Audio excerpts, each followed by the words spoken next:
गुरुपददण्डं भक्तवृन्दसमन्वितं श्रीचैतन्यप्रभुं वन्दे नित्यानन्दसहोदितं श्रीनन्दनन्दनं वन्दे राधिका चरणोदय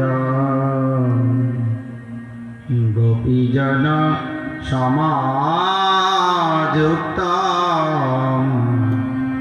वृन्दावनं मनोहरं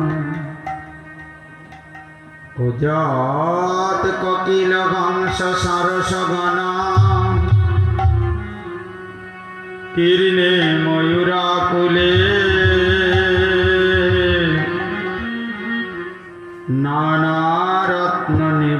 नानारत्ननिबद्धमूलविटप श्रीयुक्त वृन्दावने राधाकृष्णमहर्निशं प्रव्रजतु जीवार्थदौ मुदा वन्दे रूपसनातनौ रघुजगो श्रीजीव गोपालको अददानस्तेनं দন্তে হৃদয় যাচ্ছে পুনঃ পুনঃ শ্রীমদ্রূপপদম ভজ ঝুলিসা জন্ম জন্মনি। জয় গুরুদেব জয় জয় শ্রী জয় গৌর সীতানাথ প্রেমানন্দের জয় গৌর হরি বল হরি বল। জয় গুরুদেব জয় প্রভুপাদ। পাদৌ যদিও প্রথম দ্বিতীয়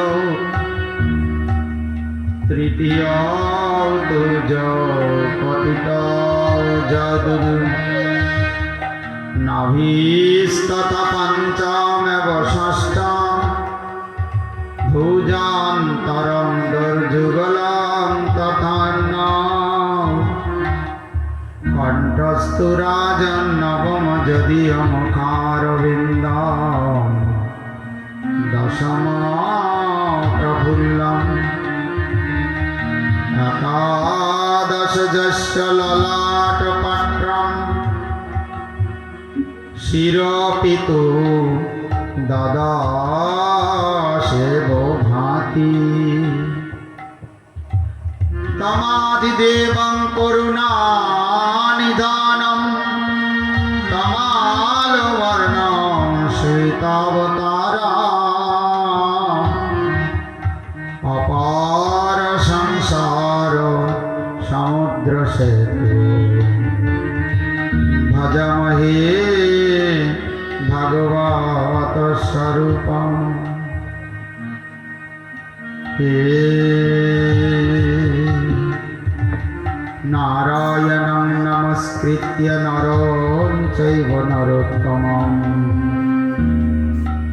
দেবীং সরস্বতীং ব্যাসং ততো জয়মুদীরয়ে। যৎ যং প্রভজন্তমনুপেতমপিতকৃত্যং দ্বৈপায়ন বিরহ কাতরো আজুহাব পুত্রেতি তন্ময়তয়া করবোऽভিনেদুষ तं সর্বভূতহৃদয়াং মণিমানতস্মি। ওম নমঃ ভগবতে বাসুদেবায়। ওম নমঃ ভগবতে বাসুদেবায়।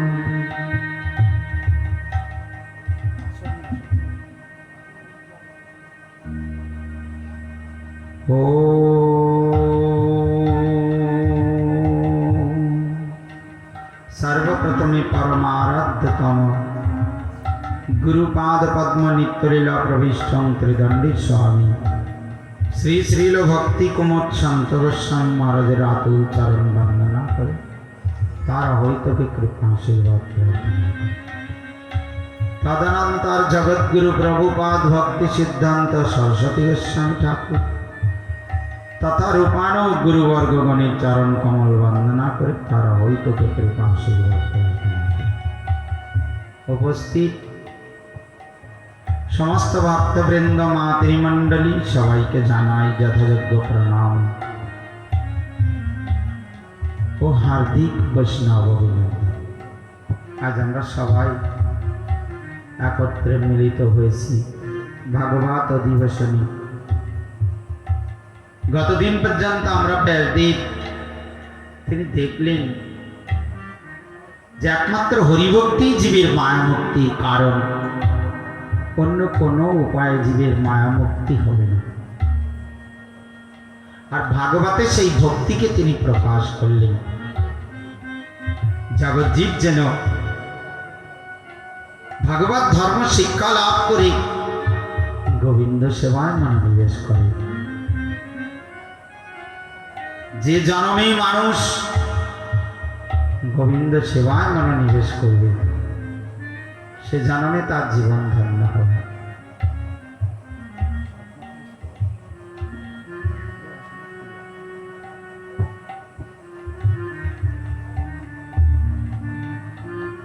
এদিকে ভগবান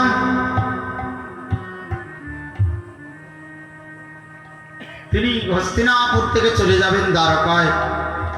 তার প্রাগ মুহূর্তে এক পাদ রথের উপরে এক পাদ ভূমিতে,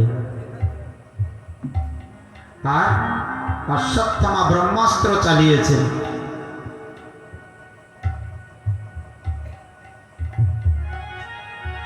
কেন? তার উদ্দেশ্য হিংসা। কুরু পাণ্ডব কুলের একমাত্র সন্তান বীজ পরীক্ষিতকে মেরে দেবে, প্রতিহিংসা। যা পাণ্ডু বংশ বলে কিছু রাখবে। ভগবান বললেন বা ব্যাসদেব বললেন, তুমি এই ব্রহ্মাস্ত্রকে মরুভূমির দিকে পাঠিয়ে দাও। আর দুষ্ট ব্রাহ্মণ বেশধারী ব্রাহ্মণ ব্রুব অসৎসঙ্গী কামনাগ্রস্ত অশ্বত্থামা, তিনি সেই অস্ত্র ঘুরিয়ে উত্তরার দিকে, গর্ভবতী নারী উত্তরা, গর্ভে তার মহান ভক্ত সন্তান পরীক্ষিত, আর তার দিকে ছেড়ে দিলেন। চলন্ত উল্কাপিণ্ডের মতো যখন ছুটে আসছে উত্তরার দিকে, উত্তরা বুদ্ধিমতী, অর্জুনের মুখে কৃষ্ণ কথা শ্রবণ করে তার চিত্তবৃত্তি ভগবানই ছিল। তাই দেখলেন, এই পৃথিবী কার কাছে আমি যাব? সবাই স্বার্থপর, নিজের স্বার্থের জন্য কেউ কখনো আমাকে রক্ষা করতে চাইবে না। তাই তিনি কোনো দিকে দৃকপাত না করে দুবাহু তুলে যার আশ্রয় গ্রহণ করলে জীব দুঃখ থেকে নিবৃত্ত হয়, সেই গোবিন্দের দিকে ধাবিত হতে লাগলেন। পাহি পাহি মহাজগিন দেব দেব জগৎ পাতে,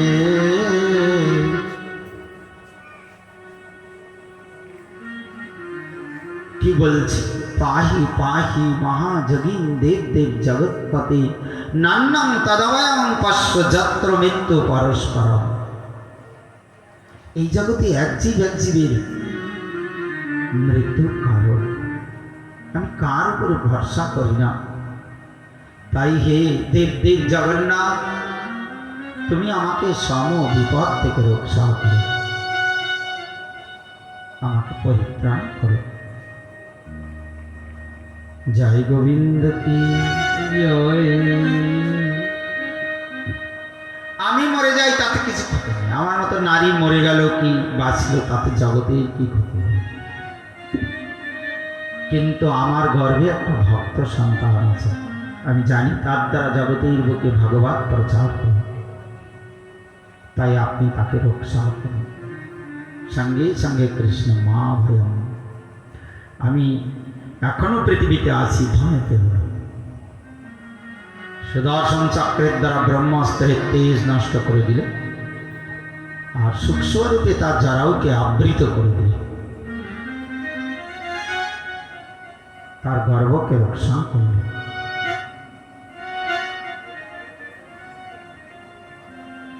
এই জন্য পরীক্ষিত মহারাজ যখন জন্ম নিয়েছিলেন, তখন শুধু তাকিয়ে তাকিয়ে থাকত। কোথায় সে শঙ্খ চক্র গদা পদ্মধারী পেতে অস্ত্র পরিহিত, গলে মোহন মরওয়ালা, মস্তকে সুখী চূড়া। কোথায় তিনি? এই কি তিনি সেই যাকে আমি মায়ের গর্ভে দেখেছিলাম? শুধু অপলোক নেত্রে চারিদিকে তাকাতেন আর শুধু দেখতেন, এই আমার প্রভু কোথায়। এই বারবার পরীক্ষা বা ইনি কি সেই, এই পরীক্ষা করতেন বলে তার নাম রেখেছিলেন পরীক্ষিত। বিষ্ণু না ততম, স্বয়ং ভগবান বিষ্ণু তাকে রক্ষা করেছিলেন। এই জন্য তার আর এক নাম হয়েছিল বিষ্ণুরাত।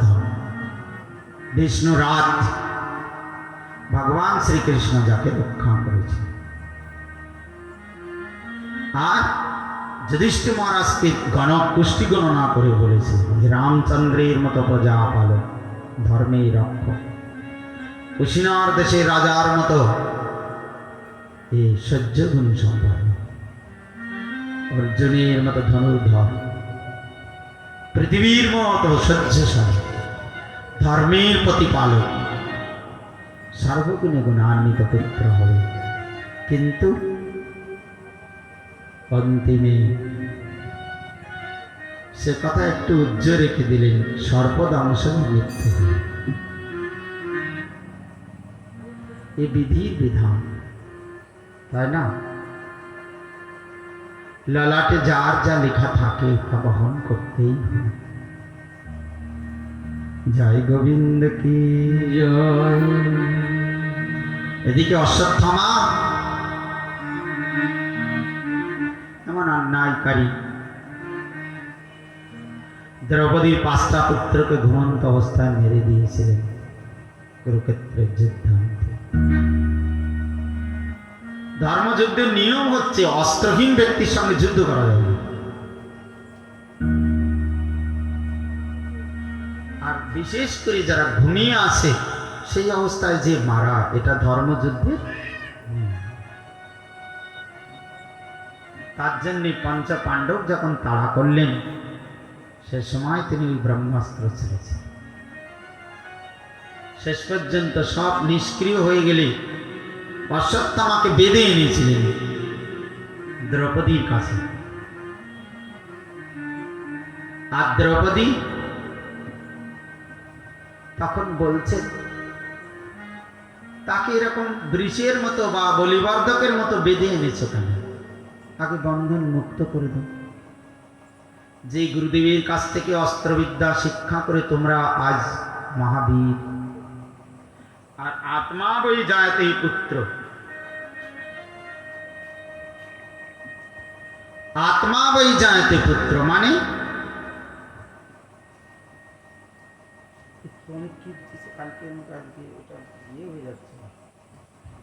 আত্মা বই জায়তে পুত্র, অর্থাৎ পিতাই পত্নীর গর্ভে পুত্র রূপে জন্ম নেয়। এই জন্য এই গুরুপুত্রকে এভাবে বন্দী করে নিয়ে আসা তোমাদের উচিত হবে। তাকে ছেড়ে দাও। ও আমার 5টা পুত্রকে মেরে দিয়েছে, তাই কি? ওর মাতা ওই একটা পুত্রের মুখ চেয়ে এখনো বেঁচে আছে, তা নাহলে এতদিন মরে যেত। আমার পুত্র বীর পুত্র, আর তাই জেনেই সে জীবনটাকে ধরে রেখেছে। আর এই অশ্বত্থামাকে মেরে দিলে ওর মা ছটফট করতে করতে মারা যাবে। আমার মনে দুঃখ দিয়েছে বলে ওর মাকে আমি দুঃখ দিতে চাই। পারবেন আপনারা ধৈর্য রাখতে? এরকম এই জন্য কুন্তী দেখুন নিজের 5টা পুত্রকে নিদ্রিত অবস্থায় মেরে দিলেন, তবুও ক্ষমা করে দিলেন। আচ্ছা, ভাবতে হবে ক্ষমাগুণ সম্পন্ন। ক্ষমাগুণ যার নেই সে উত্তম ভক্ত হতে পারে না। শরণাগতকে ক্ষমা করা তার একটা ধর্ম। এই জন্য ভাবতে হবে সাধারণ, স্থির, সাবলীল, তাই না? ভাবতে হবে অনহংকারী। ভক্ত যদি অহংকারী হয়, ভগবান তা কোনোদিন সহ্য করে না।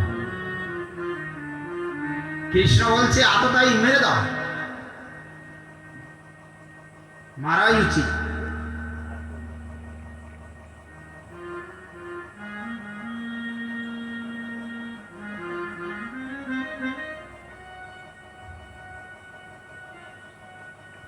আততায়ীকে কখনো বাঁচিয়ে রাখা উচিত না। ভীম বলছে ছেড়ে দাও, আমি ওর ব্যবস্থা করে দিচ্ছি। এক একজন এক এক কথা বলছেন। যুধিষ্ঠির মহারাজ দেখছেন কৃষ্ণ যা করবেন তাই হবে, কিন্তু দ্রৌপদী বলছেন ওকে মারা যাবে না। ও অন্যায় করে করুক, ওকে প্রাণীবধ করা যাবে। আর ব্রাহ্মণ সন্তান, ব্রাহ্মণ যতই অন্যায় করুক ওকে প্রাণী মারা নিষিদ্ধ। কৃষ্ণ তখন বলছেন, ঠিক কথা বলেছে দ্রৌপদী, ব্রাহ্মণকে কখনো প্রাণে মারা যাবে না। তাহলে ওকে মারাও হবে, অথচ প্রাণে মারা হবে। Death is preferable to dishonour. অপমানের চেয়ে মৃত্যু এই জন্য ও যার জন্য এত তেজ, যার জন্য ওর এত ক্ষমতা, ওর তেজকে নিয়ে নেওয়া হবে। ওর মাথায় একটা মণি আছে, ওই মণির জন্যই ওর সব কিছু। আজকে ওর মাথার অর্ধেক চুল ফেলে দিতে হবে, আর ওই মণিটা কেটে দিতে হবে। আর ওই মণি কেটে নিলে ওখানেই হবে ক্যান্সার রোগের মতো ভয়ঙ্কর রোগ। সারাটা জীবন ওর মাথা বিষের মতো জ্বলতে থাকবে, কলিযুগের অন্তভাগ পর্যন্ত জ্বলতে থাকবে। ও যদি কোনো সরোবরে স্নান করতে যায়, সরোবরের জল শুকিয়ে যাবে। পৃথিবীতে কেউ ওকে শান্তি দেবে না। কর্মের ফল ওকে ভোগ করতে হবে। এই জন্য আমরা ছোটবেলায় দেখেছি আমাদের ঠাকুর দাদারা স্নানের আগে যখন তেল মাখতেন, তখন অশ্বত্থামা অশ্বত্থামা বলে মাটিতে তুলতেন। কেন? তার সেই জ্বালা নিবারণের জন্য। ধরণী তুমি শান্ত হও। এই জন্য এই পৃথিবীতে কর্ম খারাপ করলে কিন্তু তার ফল চিরদিন ভোগ করতেই হবে। এই জন্য জীবনে এমন কর্ম করা উচিত নয় যাতে আত্মবিনাশ হয়ে যায়, জীবের জীবনে দুঃখ এসে উপস্থিত হয়, তাই না? এমনটা। জয় ভগবান কি। কুন্তী তখন ভগবানকে স্তব করছেন, প্রভু তুমি কত বড় দয়াময়, কত কত বিপদ থেকে তুমি বাঁচিয়েছ। সেই বারণাবতে যত গৃহ দাহ থেকে, ভীমকে বিষের লাঠি থেকে, আবার রাত্রি দরদণ্ডের পরে দুর্বাসা ঋষির অভিশাপ থেকে, পাশা খেলা অন্তে নির্মম অপমান থেকে, বারবার আমার কুলের প্রতি তুমি কৃপা দৃষ্টি সঞ্চার করেছে। আর আজ তুমি আমার বংশকে রক্ষা করলে। তুমি বিশ্বের অধিপতি হয়েও মায়া জবনিকা আচ্ছন্ন হয়ে সাধারণ মানুষের মতো ঘুরে বেড়াচ্ছ। তোমাকে জগতের জীব বুঝে উঠতে পারে না। আমি তো একটা নারী, কত যোগী মুনীন্দ্রগণ যুগ যুগ ধরে তপস্যা করে যার মহিমা বুঝে উঠতে পারে না। আমার মতো অবলা অভাগিনী নারী তোমাকে কি করে বুঝবে? আজ তুমি আমাদের জীবন, আমাদেরকে তুমি ছেড়ে চলে যাবে প্রভু। খুব কাঁদছেন আর বলছেন, এতদিন আমরা স্বনাথ ছিলাম, আজ অনাথ হয়ে যাচ্ছি।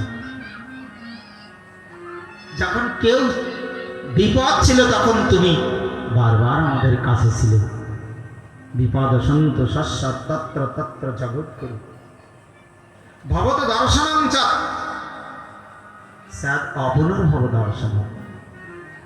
যে চরণ দর্শন করলে আর কোনোদিন পুনর্জন্ম হয় না, সেই চরণ দর্শন বারবার করতে পেরেছি। কেন? বিপদ ছিল। আর তুমি যুধিষ্ঠির মহারাজকে রাজা করে দিয়ে এখন চলে যাচ্ছ, আর কোনোদিন দর্শন হবে না।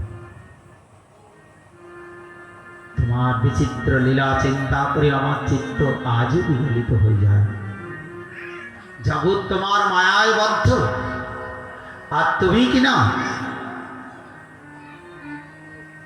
যশোদা মা তোমাকে যখন উলুখলে বন্ধন করছিল, সাধারণ ভীরু বালকের মতো তুমি কাঁদছিল। তখন আমার বিশ্বাস হচ্ছিল এই ভগবানের কি অপূর্ব লীলা। তাই আমার জীবনে একটা মিনতি, যে জগতে যাদের অভিমান আছে তারা কখনো ভগবানকে লাভ করতে পারে না।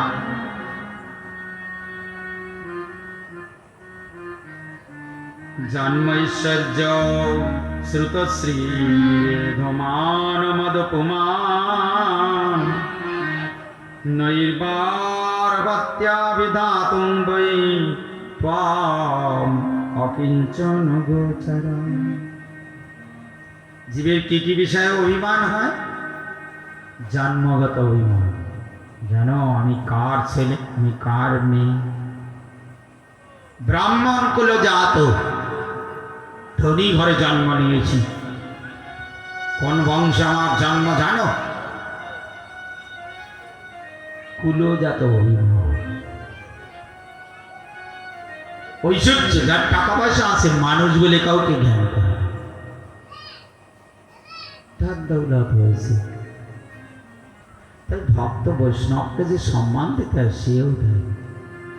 বলে আমার কথা বৈষ্ণবের শুনতে হবে, আমি বৈষ্ণবের কাছে মাথা নেব না। আমার বাড়ি সবাই এসে খাবে, পাঠ করবে, শুনবে, আমি কোথাও যাব না নাকি? লোকের মাঝে যে প্রণাম করব, মাথার দাম কমে যাবে নাকি? লোকের বাড়ির কাছে যে আমি মাথা, লোকের সামনে যে প্রণাম করব, আমি এত বড় মাথাটা নোয়ালে আমার দাম অনেকটা কমে যাবে। সবাই আমার কাছে আসবে, আমি যা বলবো তাই শুনবে। সবাই কুকুর, সাধুরা, তাই না? বলে তোমার টাকা আছে তাতে সাধুর কি যায় আছে? সাধুর কোন কাজে লাগে? নিষ্কিঞ্চন মহাত্মা যারা, তারা জগতের কারো অপেক্ষা করে না। তোমার ধন সম্পদ ঐশ্বর্য নিয়ে তুমি থাকো, সাধুদের কি? সাধনতি যাসা সাধু। আমার গৌরকিশোর দাস বাবাজি মহারাজ একজন জমিদার বলছেন, চলুন আমার বাড়িতে যেয়ে থাকবে।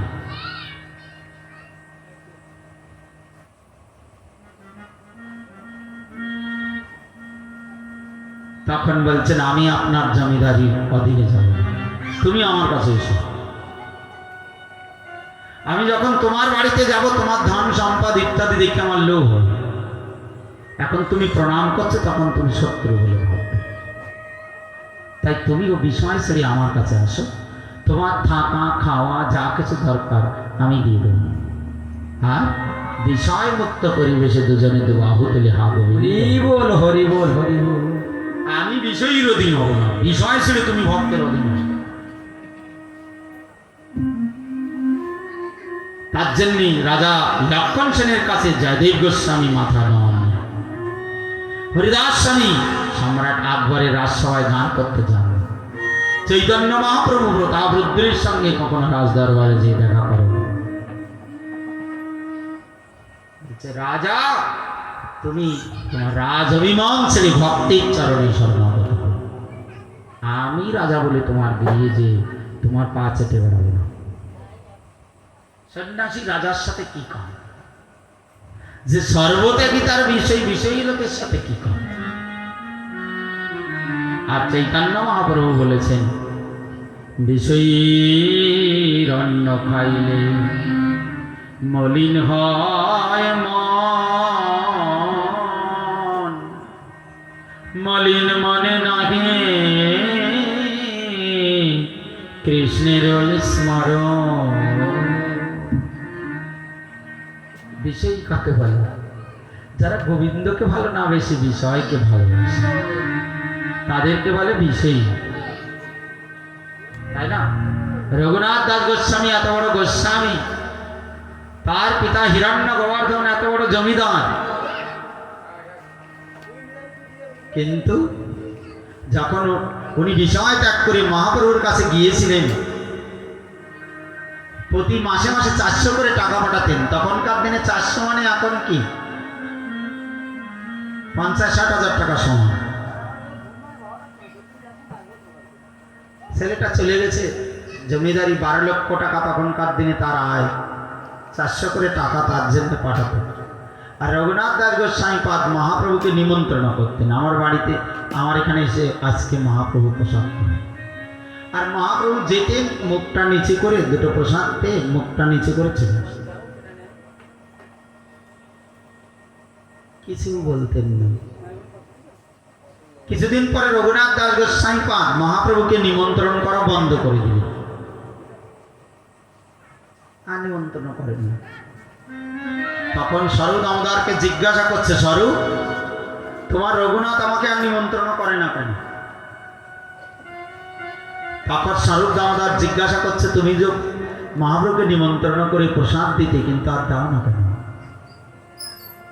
তখন রঘুনাথ দাস গোস্বামীপাদ বলছেন, আমি যখন নিমন্ত্রণ করি মহাপ্রভু আমার কাছে আসেন, কিন্তু মাথাটা নিচু করি প্রসাদ পেয়ে চলে যান। মহাপ্রভুর মনে কোনো সুখ হয়, তার কষ্ট দেখে আমার কষ্ট, তাই আমি মহাপ্রভুকে নিমন্ত্রণ করা বন্ধ করে দিয়েছি। এই কথা যখন সর্বদামোদর মহাপ্রভুকে বললেন, তখন মহাপ্রভু বলছে, বিষয়ীর অন্ন খাইলে মলিন হয় মন, মলিন মনে নহে কৃষ্ণের স্মরণ। তোমার বাবা মার অনেক টাকা পয়সা আছে, কিন্তু তোমার বাবা মা বিষয়বস্তু বিষ্ঠাগর্তের ক্রীড়া, ভগবান দূরে চলে যায় যা, তাতে কোনো যায় আসে না, টাকা পয়সা থাকলেই হবে। তারা গোবিন্দ থেকে টাকা পয়সাকে ভালোবাসে, আর তাইতে আমি কি তার অন্ন যখন খাই, যে ভগবান থেকে বিষয়কে ভালোবাসে, তার টাকার অন্ন যখন পাই, তখন আমার মনে দুঃখ হয় যে ভগবানকে যে ভালোবাসে না, আর তার টাকার অন্ন আমি গ্রহণ করব, তাই মনে দুঃখ হয়। তখন মহাপ্রভু শিক্ষা দিলেন, বিষয়ীর দূরে কৃষ্ণ জানিহ নিঃসার। ভক্ত সর্বদা হবে বিনম্র, সবাইকে ভালোবাসবে, দীন দুঃখী সবার সঙ্গে সমান মিশবে, হাসি খুশি মন হবে, ধন্যতা হবে তার ভূষণ। বিষয় থাকলেও মনে করবে গোবিন্দ কৃপা করে দিয়েছেন, আমি এদিকে গোবিন্দকে সেবা করব। কখনো বিষয়ে অহংকারে অহংকারী হবে না, সে হবে ভক্ত। আর তার দ্রব্য ভগবান কারি কারি খায়, অভক্তের কোটি দ্রব্যে উলটি না চায়। আজকে সকালেই আমরা মঠে পাঠ করছিলাম যে ব্রাহ্মণ চতুর্বেদ পাঠ করে, কিন্তু যদি অভক্ত হয় সে আমার প্রিয় না। মদ্ভক্ত সপাচ প্রিয়, আমার ভক্ত যদি চণ্ডাল হয়েও বৈষ্ণব হয় সে আমার প্রিয়। কিন্তু চার বেদ পাঠ করে, সর্বজ্ঞানী জ্ঞানান্বিত ব্রাহ্মণ, কৃষ্ণ কৃষ্ণ ভক্তি নেই, সে আমার কোনোদিন প্রিয় না। তস্मै দেয়ং ততো গ্রাহ্যং, তাকেই দান করা উচিত, তার জিনিস গ্রহণ করা উচিত, তার সঙ্গে মিত্রতা করা উচিত, যার হৃদয়ে হরি ভক্তি আছে। গোবিন্দ ভক্তি নেই, তার সঙ্গে কিসের মিত্রতা? ভগবানকে ভালোবাসে না, তার সাথে কিসের সম্পর্ক?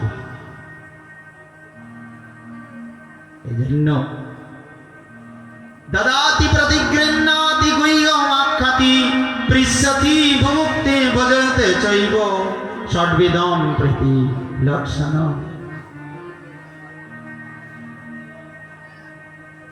কি বলছেন?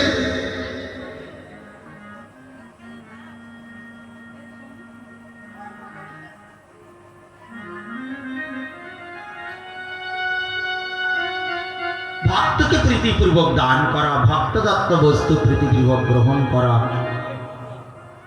ভক্তির সঙ্গে ভজন সম্বন্ধীয় কথা জিজ্ঞাসা করা, নিজের গুপ্ত কথা ভক্তের কাছে বলা, ভক্ত দেওয়া জিনিস প্রসাদ রূপে গ্রহণ, ভক্তকে ভজন করানো, হচ্ছে ষড়ঙ্গ শরণাগতি। ষড়ঙ্গ শরণাগতি হইবে যাহা, বা ছয় প্রকার সৎসঙ্গ। আচ্ছা, ছয় বেগদমি, ছয় দশ সদী, ছয় গুণ দেহদাস, ছয় সৎসঙ্গ,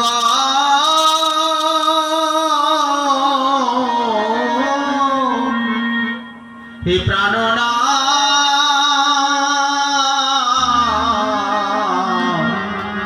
হে বৈষ্ণব ঠাকুর সাই সৎসঙ্গ দেহ যে আমারে বসেছি সঙ্গের আসে। সাই সৎসঙ্গ তুমি আমাকে দাও।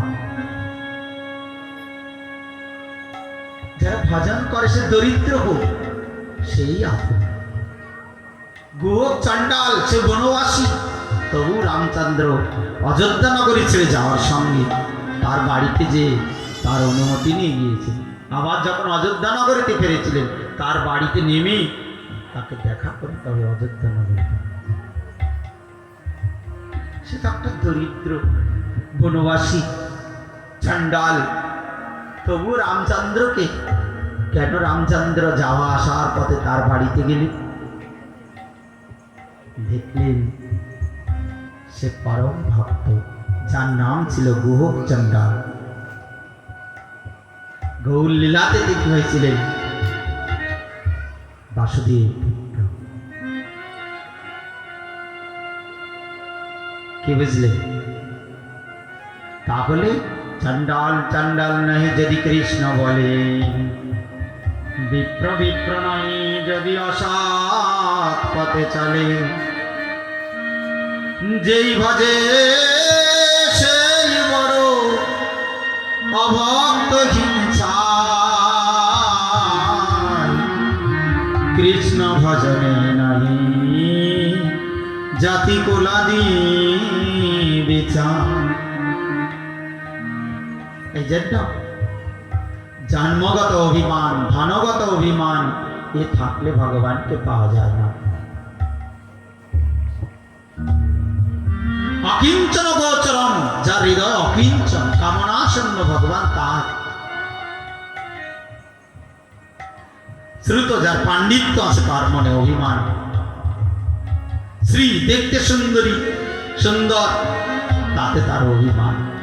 আর কুন্তী বললেন এই চারটি অভিমান যার মধ্যে আছে এরা কোনোদিন কৃষ্ণ ভক্তি লাভ করতে পারে।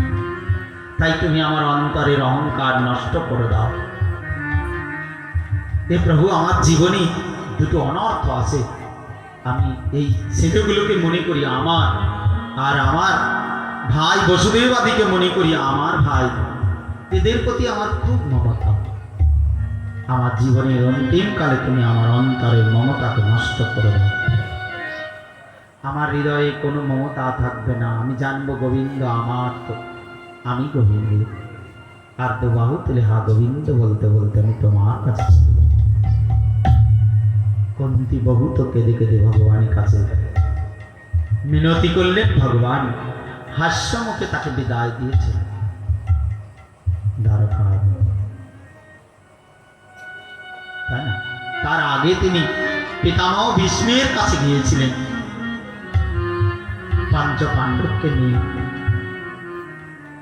পিতামহ ভীষ্ম সরসজ্জায় শায়িত। যখন বাণে বাণে বিদ্ধ হয়েছিলেন, দুর্যোধন তাকে তুলোর বালিশ এনে দিচ্ছিলেন, মাথায় কষ্ট হচ্ছে, মাথাটা চলছে।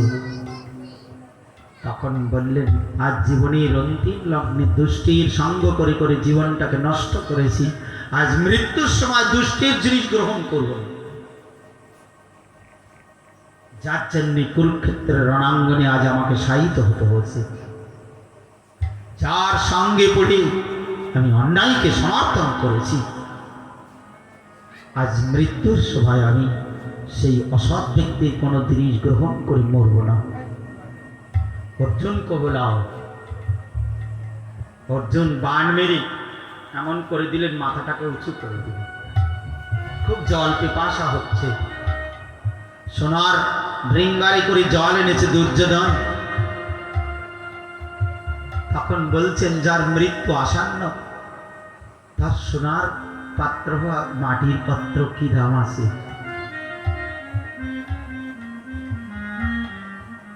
অনেকে দেখবেন বাবা মারা দেখতেই পারে না, খেতে দেয় না, মরে গেলে গ্রামের লোক ডেকে প্রাণীগুলো মেরে আচ্ছা করে খাওয়ায়।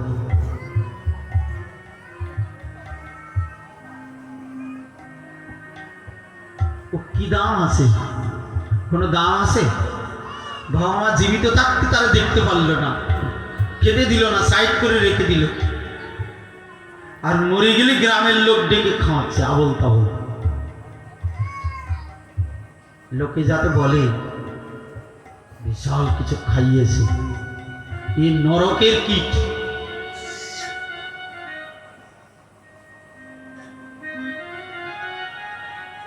এই জন্য বলছেন সারাটা জীবন তুমি অপমান করেছো, কোনোদিন সম্মান দিতে শেখনি, গুরুজনদের সঙ্গে কি করে কথা বলতে হয় সে সেন্সটুকু তোমার নেই।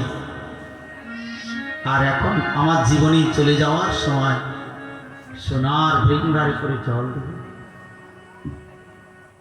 অর্জুনের দিকে ফেলপাল করে তাকাচ্ছে, তার মানে তুমি কৃষ্ণ ভক্ত, গোবিন্দ তা তোমার জীবন রথের সারথি। ছোটবেলায় কোলে পিঠে করে তোমাকে মানুষ করেছিলাম পিতৃহারা বালক, তাই আমার এই জগৎ থেকে চলে যাওয়ার সময় তুমি অন্তত গোবিন্দের স্মরণ করে গোবিন্দ বাড়ি আমাকে দাও। হরি বল, হরি বল। আমি ওই জলটুকু পান করে আমার প্রাণ গোবিন্দের স্মরণ করতে করতে জগৎ থেকে বিদায় নিই। অর্জুন পাতালে বাণ মানলেন ভগবতীর গঙ্গার জল, এসে পিতামহ ভীষ্মের মুখে পড়তে লাগলো। আর পান করে নিজেকে কৃতার্থ মনে করলেন যে আজ ভক্তের হাতের জল পেলাম, তাই না? এটাই নীতি। আর তখন কৃষ্ণকে স্তব গঙ্গা মাতা বলেছিলেন, বৎস পৃথিবীতে কেউ তোমার না, তুমি কারো নও। তাই তোমার জীবনের অন্তিম কালে কোনো দিকে তাকায়ও না, কারণ গোবিন্দ তোমার কাছে আসলে অপলোক নেত্রে তার দিকে চেয়ে থাকবে, নয়ন দিয়ে তো তাকে দেখবে। আর হৃদয়ের মধ্যে যত আবর্জনা দূরে সরিয়ে ফেলে হৃদয়ের মধ্যে গোবিন্দকে বসাবে। আর কি করবে জানো? গোবিন্দের নাম উচ্চারণ করতে করতে তুমি এ দেহ ত্যাগ করবে। তাই পিতামহ ভীষ্ম বলছে, যাবৎ নাহি নাম দেহা, আমি যতক্ষণ না পর্যন্ত জীবন ত্যাগ করছি, সদেব দেব ভগবান প্রতীক্ষতাম কলেবরাম জবদিদম হিনাম্যহ প্রসন্ন হাসারুণলোচন লসন মুখাম্বুজ ধ্যান পথসতুর্বিচ। বলছেন, হে প্রাণ প্রভু, যতক্ষণ আমি দেহ ত্যাগ না করি তুমি শঙ্খ চক্র গদা পদ্ম ধারণ করে আমার সামনে দাঁড়াও। কেন জানো? আমি জগতের কোনো কিছু আর দেখতে চাই না। তোমার মধুর বৃন্দাবনের সমসুন্দর ত্রিভঙ্গ মুরলী রূপ এ জন্মে আমি দেখতে পাবো না। কেন? সারা জীবন যুদ্ধ করেছি, অস্ত্র ধরেছি, ভালোবাসিনি তোমাকে। কোন জন্মে যদি বৃন্দাবন বনে জন্ম লাভ করি, সেদিন কি করব? তোমার মধুর রূপ দেখব। কিন্তু এ জন্মে তুমি অর্জুন সারথী রূপে আমাকে দেখা দাও। সেই তমাল ও সমর্পিত বস্ত্র পরিহিত গলে মোহন বনমালা, আমি সেই মধুময় রূপে তোমাকে দেখব। কুরুক্ষেত্রের যুদ্ধ ময়দানে অর্জুনের নির্দেশে রথটাকে নিয়ে উভয় সৈন্যের মুখের মধ্যে রেখে তুমি দৃকপাত করে বলছিলে, এই পিতামহ ভীষ্ম, এই কর্ণ, এই জয়দ্রথ। আর যখন তুমি ইঙ্গিত করে আমাদের দিকে তাকাচ্ছিলে, তখন তুমি জীবনের আয়ুকে হরণ করে নিয়ে নিয়েছিলে। আজ আমি জীবনের অন্তিম কালে তোমাকে প্রণাম জানাই। আমি প্রতিজ্ঞা করেছিলাম কুরুক্ষেত্রের যুদ্ধে তোমাকে অস্ত্র ধরাবো, আর তুমি প্রতিজ্ঞা করেছিলে অস্ত্র ধরব না। কিন্তু তবু আমার মতো অধমের বাক্যকে সত্য করবার জন্য তুমি কুরুক্ষেত্রের যুদ্ধে অস্ত্র ধরেছিল। তাই হে ভক্ত বৎসল ভগবান, আজ আমি তোমাকে প্রণাম করি। জীবনের অন্তিম কালে সে গোবিন্দ আমার গতি হোক। এই জগতে আকাশের একটা সূর্য পৃথক জলপাত্রে যেমন পৃথক পৃথক মনে হয়, কিন্তু সূর্য একটাই। এই জগৎ সংসারে মনে হয় আলাদা আলাদা ভগবান, কিন্তু ঈশ্বরে একম অদ্বিতীয়ম সর্বং খলু ইদং ব্রহ্মম। ঈশ্বর পরম কৃষ্ণ সচ্চিদানন্দ বিগ্রহ অনাদিরাদি গোবিন্দ সর্বকারণ কারণ। সমস্ত জীবের হৃদয়ের মধ্যে একই প্রাণ গোবিন্দ বিরাজমান। এই জ্ঞান যখন জীবের হয়ে যায়, জীব তখন ভগবান গোবিন্দকে লাভ করে, তাই না? এই জন্য এসব স্তব করতে করতে চোখ দিয়ে টপ টপ করে জল পড়ছে, আর নয়ন মেলে গোবিন্দকে দেখছেন, আর তিনি কৃষ্ণ নাম উচ্চারণ করতে করতে জগৎ ছেড়ে চলে গেলেন। শ্রীকৃষ্ণ গোবিন্দ হরে মুরারে হে নাথ নারায়ণ বাসুদেব। শ্রীকৃষ্ণ গোবিন্দ হরে মুরারে হে নাথ নারায়ণ বাসুদেব। जीवे विमोक्षं मृतमेत देव गोविन्द नाम धर्माधुरेति। জীবিতবশং মৃতদেব দেব গোবিন্দ দাম দারমাধুরী। श्रीकृष्ण गोविन्द हरे मुरारे हे नाथ नारायण वासुदेव। শ্রীকৃষ্ণ গোবিন্দ হরে মুরারি হে নাথ নারায়ণ বাসুদেব। ये दिवस्यामृतमेत देव गोविन्द नाम धर्माधुरेति।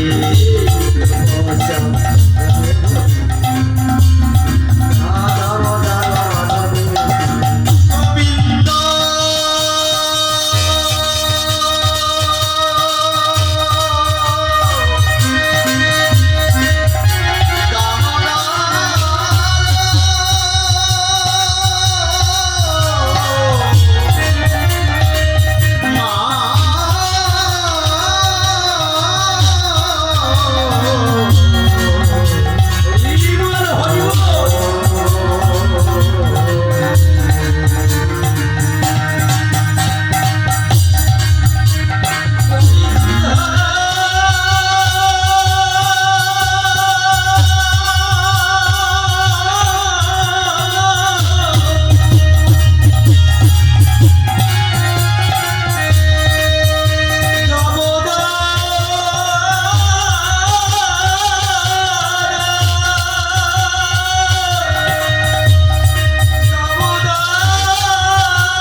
গোবিন্দের নাম করতে করতে দেহ ত্যাগ করে দিলেন। ইচ্ছা মৃত্যু স্বর্গে ধুন্দুবি বাজতে লাগলো। দিব্য রথে করে পিতামহ ভীষ্মকে নিত্যলোকে নিয়ে চলে গেল। এটাই হচ্ছে জীবনের অন্তিম পথ, অন্তিমে নারায়ণ স্মৃতি। অন্তকালে চ মামেব স্মরণ মুক্তা কলেবরম যা প্রয়াতি সমদ্ভাবং জাতি নাস্তত্র সংশয়। তাই বলছে মৃত্যুকালে যারা আমার স্মরণ করতে করতে জগৎ ছেড়ে চলে যায় তারা ধন্য। তারাই আমার কাছে চলে যায়।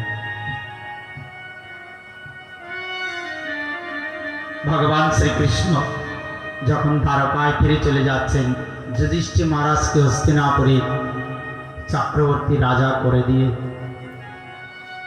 কুন্তি কাঁদছেন, সুভদ্রা কাঁদছেন, উত্তরা কাঁদছেন।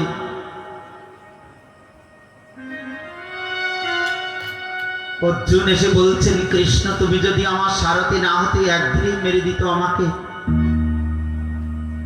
ভীম বলছে, আমি তো মরেই গেছিলাম, নারায়ণাস্ত্র অশ্বত্থামা ছাড়া নারায়ণাস্ত্র আমাকে তো শেষ করেই দিয়েছিল, কিন্তু গোবিন্দ তুমি আমাকে বুদ্ধি যুগে রক্ষা করেছিলে, আজ আমাদের ছেড়ে চলে যেও না।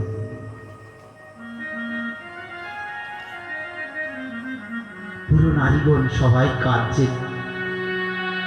যুধিষ্ঠির মহারাজ গোবিন্দ হারা হয়ে যেন জীবন শূন্য বলে বোধ করছেন, পাগলের মতো কাঁদছেন, কৃষ্ণ তুমি আমাদেরকে ছেড়ে যেও না।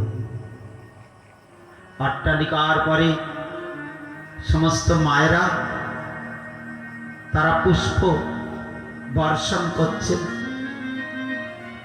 আর কেঁদে কেঁদে বলছেন, রুক্মিণী সত্যভামা আদি যত মহিষীগণ কত জন্ম সাধনা করেছিলেন, তাই এই গোবিন্দকে তারা প্রাণপতি রূপে পেয়েছে, তাদের জীবন ধন্য। হে গোবিন্দ তুমি কবে ভক্তি আমাদেরকে দেবে?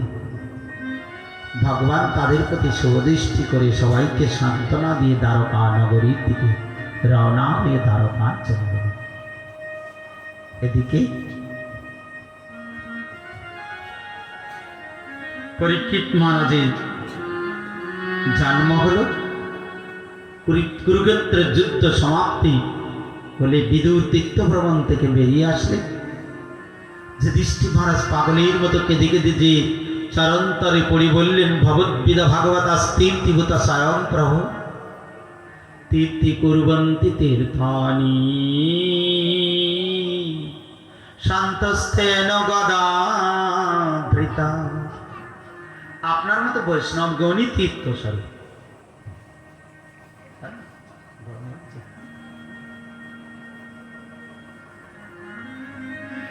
কেন তীর্থ যদি কোনোদিন মলিন হয়ে যায়, আপনার মতো বৈষ্ণবগণ যখন তীর্থে স্নান করে তখন তীর্থ পবিত্র হয়ে যায়। ছোটবেলায় আমাদের পিতা মারা গিয়েছিল, একটা পাখি যেমন তার বাচ্চাগুলোকে ডানা দিয়ে আচ্ছাদন করে বাঁচিয়ে রাখে, তেমনি বারবার বিপদ থেকে আপনি আমাদেরকে রক্ষা করেছে। এতদিন আমাদেরকে ছেড়ে চলে যে বনে বনে আপনার খুব কষ্ট হয়নি তো? পায়ে পড়ে খুব কাঁদতে লাগলেন যুধিষ্ঠির মহারাজ। বিদুর বললেন, দুঃখ করো না, কালের গতিকে কোনোদিন কেউ রোধ করতে পারে না। আস্তে আস্তে ধৃতরাষ্ট্রের কাছে যেয়ে বলছে,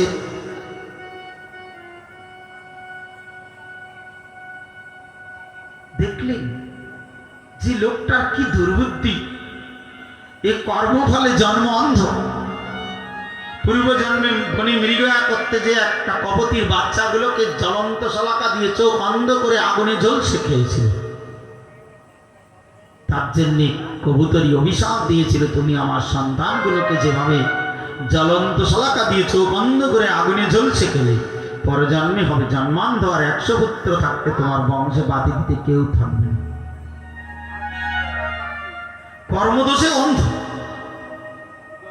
আবার পুত্র স্নেহ অন্ধ। আর এমনও কর্ম করলো, আমার দুষ্ট পুত্র দুর্যোধন রাজা হবে, আর পুত্রকে রাজা বানাতে বানাতে নিজে হাতে পুত্রগুলো সৎকার করল। বাবা হয়ে নিজে হাতে পুত্রগুলোকে সৎকার অন্তিম বিদায় দিতে হলো। আর এখনো হস্তিনাপুরের উপরে বসে বসে আমি সেই রাজা এই দুর্বুদ্ধিগ্রস্ত হয়ে ভীমের দেওয়া অন্ন কুকুরের মতো বসে বসে খাচ্ছে। দেখলেন তিরস্কার না করলে এই মমতা দূর হবে। তাই বিদুর যে বলছেন, ওরে মুড়ো, জীবের বেঁচে থাকার আশা কত প্রবল,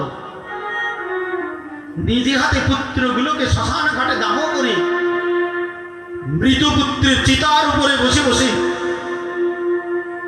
যে ভীমকে তুমি পিষ্ট করে মেরে দিতে গিয়েছিলে, আর সেই ভীমের দেওয়া অন্ন তুমি কুকুরের মতো বসে বসে খাচ্ছ।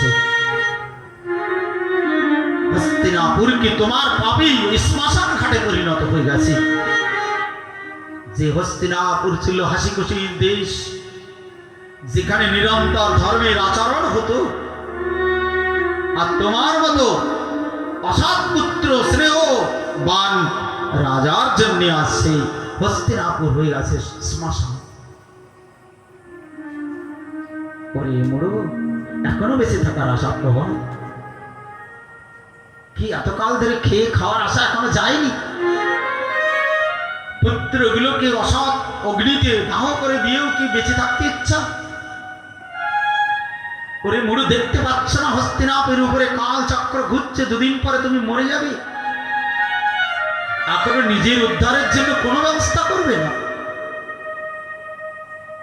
চলো, যেখানে ধর্ম রক্ষা করতে পারোনি সেখানে থাকার তোমার অধিকার নেই। বের হও এখান থেকে এক্ষুনি আমার সঙ্গে। এমন তিরস্কার করলেন, মাঝে মাঝে একটু মেডিসিন দরকার, তা না হলে মানুষের আসক্তি দূর হয় না। ওই রাত্রেই গান্ধারী ধৃতরাষ্ট্রকে নিয়ে আর কুন্তী দেখলেন, আমি থেকে কি করব, এ জগতে হাত থাকবে না। কুন্তীও পিছনে পিছনে চলতে লাগলো। তিনজনকে নিয়ে হরিদ্বার ভারতবর্ষে 7টা পুরী আছে যেখানে মরে গেলে কেউ নরকে যায় না। কেউ বলতে পারবেন 7টা পুরীর নাম কি? অযোধ্যা, মথুরা, মায়া, কাশী, কাঞ্চি, অবন্তিয়া, দ্বারাবতী, এতে সপ্তে মোক্ষদায়িনী পুরী। কাশীধাম, কাঞ্চি দক্ষিণ ভারত, শিব কাঞ্চি, বিষ্ণু কাঞ্চি। অবন্তিয়া, অবন্তীনগর, অবন্তী মানে উজ্জয়িনী। অযোধ্যা, মথুরা মানে বৃন্দাবন। মায়া, মায়া মানে হরিদ্বার। আর হচ্ছে দ্বারকা। ভগবানের আশীর্বাদ, এই 7 জায়গায় মরে গেলে তাকে নরকে নিয়ে যাওয়া হবে। তাই বললেন, চলো হরিদ্বারে আনন্দ ঘাটে সপ্তর্ষি কাছে গঙ্গা 7 ভাগে ভাগ হয়ে যেখানে প্রত্যেক স্থান স্পর্শ করেছে, সেই সপ্তর্ষি স্থানে চলো। সেখানে নিয়ে যে বললেন, আজ মনে করো পৃথিবীতে কেউ তোমার না, আর তুমিও পারো না। এ জগতের অধিপতি ভগবান, যাকে বারবার চোখে দেখেছ, এখন অন্তরে সেই গোবিন্দকে ধ্যান করতে করতে মাত্র 5 দিন তোমার টাইম। 5 দিন অন্তরে তোমাকে চলে যেতে হবে জগৎ থেকে। এই 5 দিনে আহার বিহার বন্ধ করে তুমি এক চিত্তে প্রাণ গোবিন্দের পূজা আর ভগবানকে ধ্যান করো। এই জন্য 5 দিন ওইভাবে গঙ্গার বাড়িয়ে নিয়ে ভগবানের স্নান পূজা অভিষেক করে নিরন্তর কৃষ্ণ নাম ভগবানের ধ্যান করে 5 দিনান্তে তিনি যোগাগ্নিতে দেহ ত্যাগ করে নিত্য ধামে চলে। হরি বল, হরি বল। এই পৃথিবী সব ইতিহাস, কিছু থাকবে। আমি রাজা কতদিন থাকবে? এই রাজ অভিমান, একদিন সকল ফেলে চলে যেতে হবে।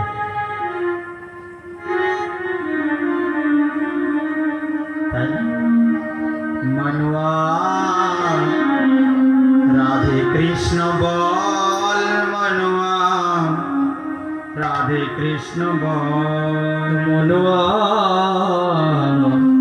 রাধে কৃষ্ণ বল, রাধে কৃষ্ণ বল। तेरा क्या लगेगा मूल 641 तेरा क्या लगेगा मूल तेरा के लगेगा मोल मनुआ राधे कृष्ण बोल मनुआ राधे कृष्ण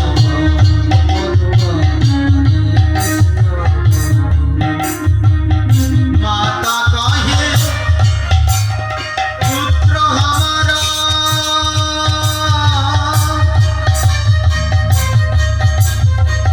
बहिन कहे ये वीरा माता कहे पुत्र हमारा बहिन कहे वीरा भाई कहे भुजा हमारी भाई कहे भुजा हमारी नारी कहे नार मेरा मनुआ राधे कृष्ण मनुआ राधे कृष्ण भाई कहे भुजा हमारी नारी कहे मनाज मोरा राधे कृष्ण मनुआ राधे कृष्ण जब नर रोग सज्जा में है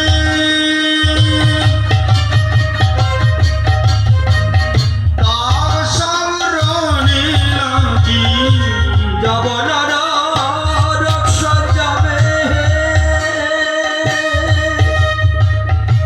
तब सब रोने लागी जब पिंजर से प्राण निकली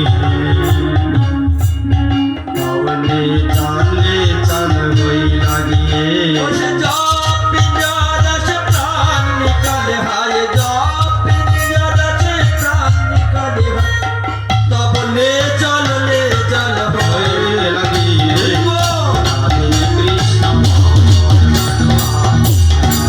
कृष्ण मनुआ राधे कृष्ण मनुआ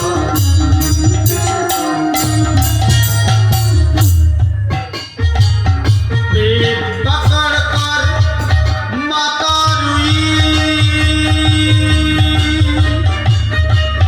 बाहा पकड़ कर भाई पेट पकड़ माता रही ये बाहा पकड़ कर भाई आपकी झटक कर स्त्री रोई मन से अगला जाई अरे लोपटी झपटी कर स्त्री रोई हाँ लोपटी अरे लोपटी झपटी कर स्त्री रोई बड़े हौसले रखा जाए मनुआ राधे कृष्ण मनुआ राधे कृष्ण मनुआ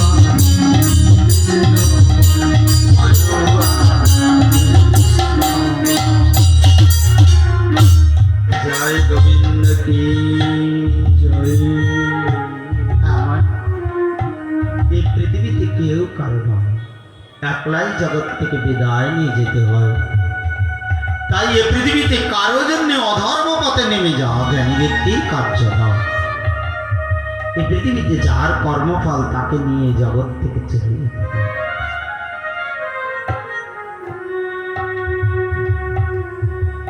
এই জন্য সময় থাকতে প্রাণ গোবিন্দের ভজন করা উচিত বিদুর তাদেরকে উদ্ধার করে দিলেন ভগবান শ্রীকৃষ্ণ চলে গেছেন অর্জুন গোবিন্দের সঙ্গে দ্বারকায় গিয়েছিলেন আর ফিরছেন না একদিন যখন গোবিন্দ জগৎ ছেড়ে চলে গেলেন এই কথা আমরা দ্বাদশ স্কন্ধে আলোচনা করব লাস্টে তখন অর্জুন কাঁদতে কাঁদতে কৃষ্ণ মহিষীগণকে ফিরিয়ে আনছেন হস্তিনাপুর আর পথে একটা গোয়াল দস্যু অর্জুনকে আক্রমণ করলো অর্জুন অনেক কষ্ট করে গান্ডীব ধনু তোলার চেষ্টা করছেন গায়ে যেন বল নেই যে ধনুর্বাণ নিমেষের মধ্যে তুলে সব্যসাচীর মতো বাণ চালিয়েছেন, আজ সে ধনুর্বাণ তুলতে পারছেন না। যদিও কষ্ট করে তুললেন তো গুণ যোজনা করতে পারছেন না। যদিও গুণ যোজনা করলে তো মন্ত্র স্মরণ নেই। গোয়াল দর্শকগণ কৃষ্ণ মহিষীগণকে নিয়ে চলে গেলেন। আসলে কৃষ্ণই ওই বেশে তাদেরকে নিয়ে চলে গেলেন। অর্জুন মূর্ছিত হয়ে পড়ে গেলেন। কাঁদছেন। ব্যাসদেব প্রকট হয়ে বলছেন, কি বৎস, আগে তোমার খুব অভিমান ছিল তাই না? আমি পৃথিবীর সর্বশ্রেষ্ঠ ধনুর্ধর, আমার মতো যোদ্ধা কেউ নেই। আজ বুঝতে পারছো এই যুদ্ধের শক্তি তোমাকে কে দিয়েছিল? আজ গোবিন্দ নেই, তুমি গান্ডীব ধনু তুলতে পারছো না। গুণ যোজনা মন্ত্র স্মরণে নেই। গোবিন্দ নেই, তোমার শক্তি নেই। একদিন গোবিন্দ তোমার সারথি ছিল, পৃথিবীর সর্বত্র জয় হয়েছে। আজ গোবিন্দ নেই, তোমার পরাজয়ের সময় এসে গেছে। তাই তুমি হেরে গেছো, এর জন্য দুঃখ করো না। তুমি গোবিন্দ হারিয়েছো, তার জন্য দুঃখ করো। আর গোবিন্দ যে তোমাকে উপদেশ দিয়েছিল, তাই মনে মনে নিরন্তর চিন্তা করো বৎস, এই পৃথিবীতে চিরদিন কারো সমান নাই যায়।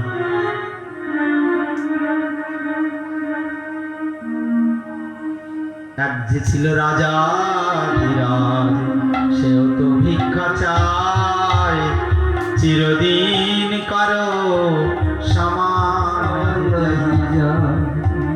তাই না? হরিশ্চন্দ্র চক্রবর্তী রাজা একদিন শ্মশানে ডুব হয়ে গিয়েছে। চিরদিন কারো সমান যায়? আজ দেখতে সুন্দর সুন্দরী, রোগগ্রস্ত কঙ্কাল, তাই তার জন্য দুঃখ করো না বৎস। তুমি গোবিন্দ হারিয়েছ, এইটাকে অন্তরে ভাবো। অর্জুন আলুলায়িত কেশ, ধুলিবালি মাখা, গায়ে যেন বল শূন্য, পাগলের মতো যেন কাঁদতে কাঁদতে কোন ক্রমে হস্তিনাপুরের দ্বারে উপস্থিত। চারিদিককে দেখছেন অমঙ্গলের চিহ্ন, বিনা কারণে উল্কাপাত।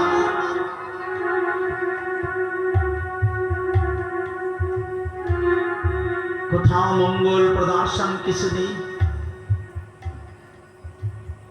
স্বামী স্ত্রী ঝগড়া করছে, ভাই ভাই মানছে না। দেখতে নেই কি ব্যাপার? বিনা কারণে উল্কাপাত, ঘর বাড়ি ভেঙে পড়ছে, ভূমিকম্প হচ্ছে, অঙ্গ কাঁপছে, কাকগুলো মাথার উপরে খাঁ খাঁ করে পড়ছে। এমন সময় অর্জুন ওইভাবে গিয়েছে, দৌড়ে যে অর্জুনের হাতটা ধরে বলছেন, ভাই তোমার এই দশা কি করে হলো? জগৎপতি গোবিন্দের কোনো অমঙ্গল হয়নি তো? দ্বারকাপুরীতে সবাই ঠিক আছে তো? বসুদেব দেবকী কৃষ্ণ, আমাদের সেই মামা মামি কেমন আছে? কৃষ্ণ পুত্র প্রদ্যুম্ন আদি তারা সব কেমন রয়েছে? অর্জুন অনেক প্রশ্ন করে যাচ্ছেন, একটা উত্তর না দিতে পেরে শুধু কাঁদছে। শেষ পর্যন্ত বললেন, একটা কথা তুমি শোনো, যার জন্য তুমি চক্রবর্তী রাজা, যার শক্তিতে আমি শক্তিমান, আর সেই বিশ্বপতিকে হারিয়ে ফেলেছি। আর ঘরের মধ্যে যে অর্জুন শুয়ে রয়েছেন, যেন দেহটা আছে, প্রাণ নেই। আর বারবার মনে পড়ছে কিভাবে কুরুক্ষেত্রের ময়দানে রথের উপরে দাঁড়িয়ে দাঁড়িয়ে কৃষ্ণ হাসতে হাসতে বলতেন, হে পার্থ, হে কৌন্তে উত্তিষ্ঠত জাগ্রত প্রাপ্য বরান নিবদত ক্ষুরস্য ধারা নিশিতা ধীরত্বয়া দুর্গম পথস্তৎ কবয় বদন্তি কুতস্ত কস্মলামিদম বিষমে সমুপস্থিতম অনার্য দৃষ্টম অসর্গমাপের এই কর্ম অর্জুন। আজ কৃষ্ণ কি করে কথা বলতেন সে সব স্মৃতিতে যাচ্ছে, আর চোখের জল নির্গত হয়ে বিছানা ভেঙে যাচ্ছে। যুধিষ্ঠির মহারাজ দেখলেন এই পৃথিবীতে আর থাকবো না, গোবিন্দ নেই, কিসের জন্য থাকবো? পরীক্ষিত মহারাজকে ডেকে বললেন, বড় হয়ে গেছেন পরীক্ষিত, বললেন বৎস আর জগতে থাকবো না। তাই তাকে হস্তিনাপুরের সিংহাসনে রাজাভিষেক করে দিলেন। আর কৃষ্ণপুত্র পৌত্র বজ্রনাথকে মথুরা সিংহাসনে বসিয়ে দিলেন, দিয়ে বললেন তোমরা দুজন মিলে পৃথিবী শাসন করো, ধর্ম স্থাপন করো। আমাদের চলে যাওয়ার সময় এসেছে, আমরা চলে যেতে চাই। যে পৃথিবীতে গোবিন্দ নেই সে পৃথিবীতে আর থাকবো না। তাই যুধিষ্ঠির মহারাজ কোনো দিকে না তাকিয়ে উত্তর দিকে রওনা হয়ে গেলেন। কে কার ভাই, কে কার স্ত্রী, অন্তিমকালে কেউ কার নয়। যুধিষ্ঠির মহারাজ যখন চলে যাচ্ছেন তখন ভীম বলছে কার কাছে থাকবো? ধর্মই যদি চলে গেল তো কার আশ্রয়ে জীবন যাপন করব? দাদা দাদা বলে কাঁদতে কাঁদতে পিছন দিকে রওনা হলেন অর্জুন, নকুল, সহদেব,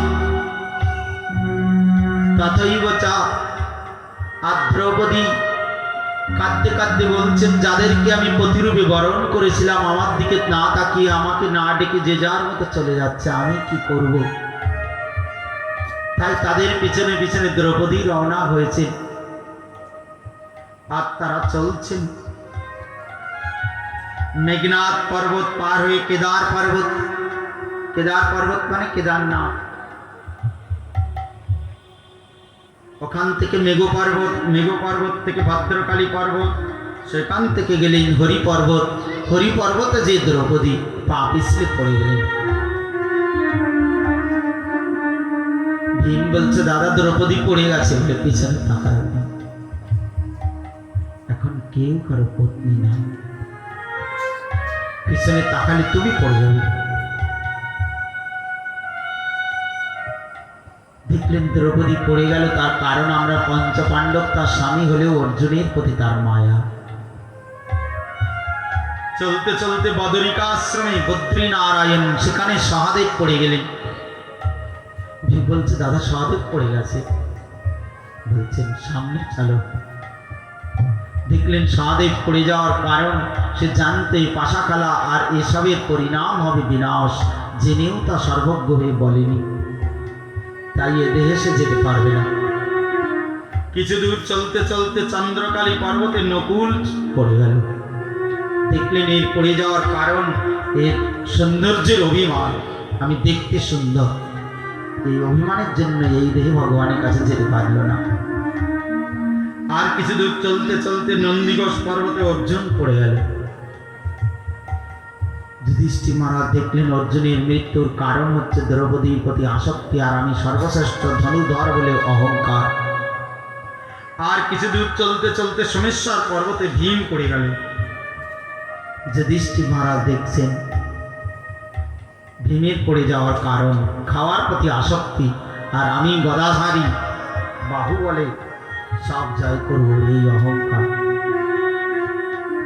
আর যুধিষ্ঠির মহারাজ দেখলেন পৃথিবীতে আর আমার কেউ নেই, আমার বলিতে প্রভু আর কেউ না, তুমি আমার মাত্র পিতা বন্ধু আমার বলিতে প্রভু আর কেহ নাই, তুমি আমার মাত্র পিতা বন্ধু বন্ধু দ্বারা সুত সুতা তব দাসী দাস, সেই তো সম্বন্ধে সবে আমারও প্রয়াস। আমার বলিতে প্রভু আর কেহ নাই, তুমি আমার মাত্র পিতা বন্ধু।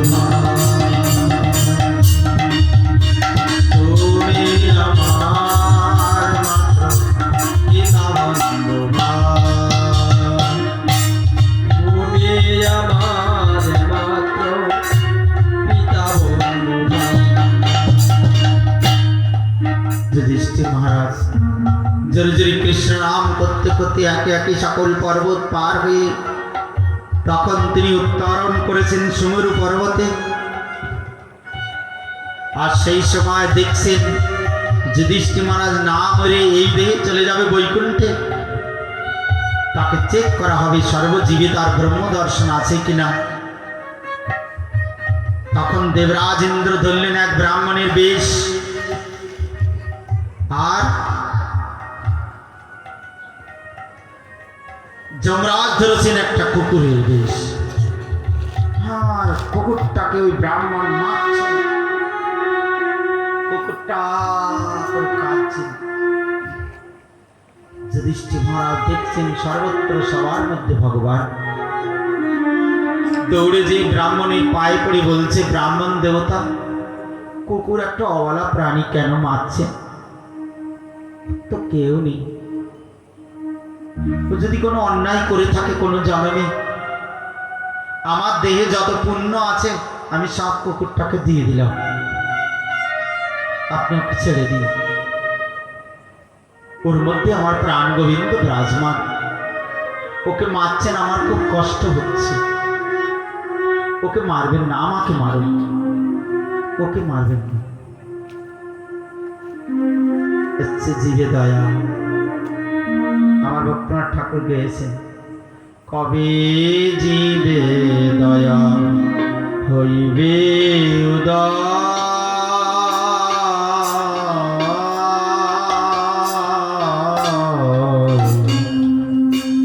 নিজ সুখ ভুলি সুদিন হৃদয়,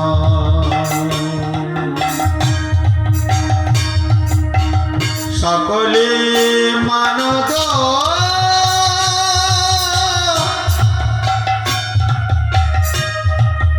অমানি হৃদয়,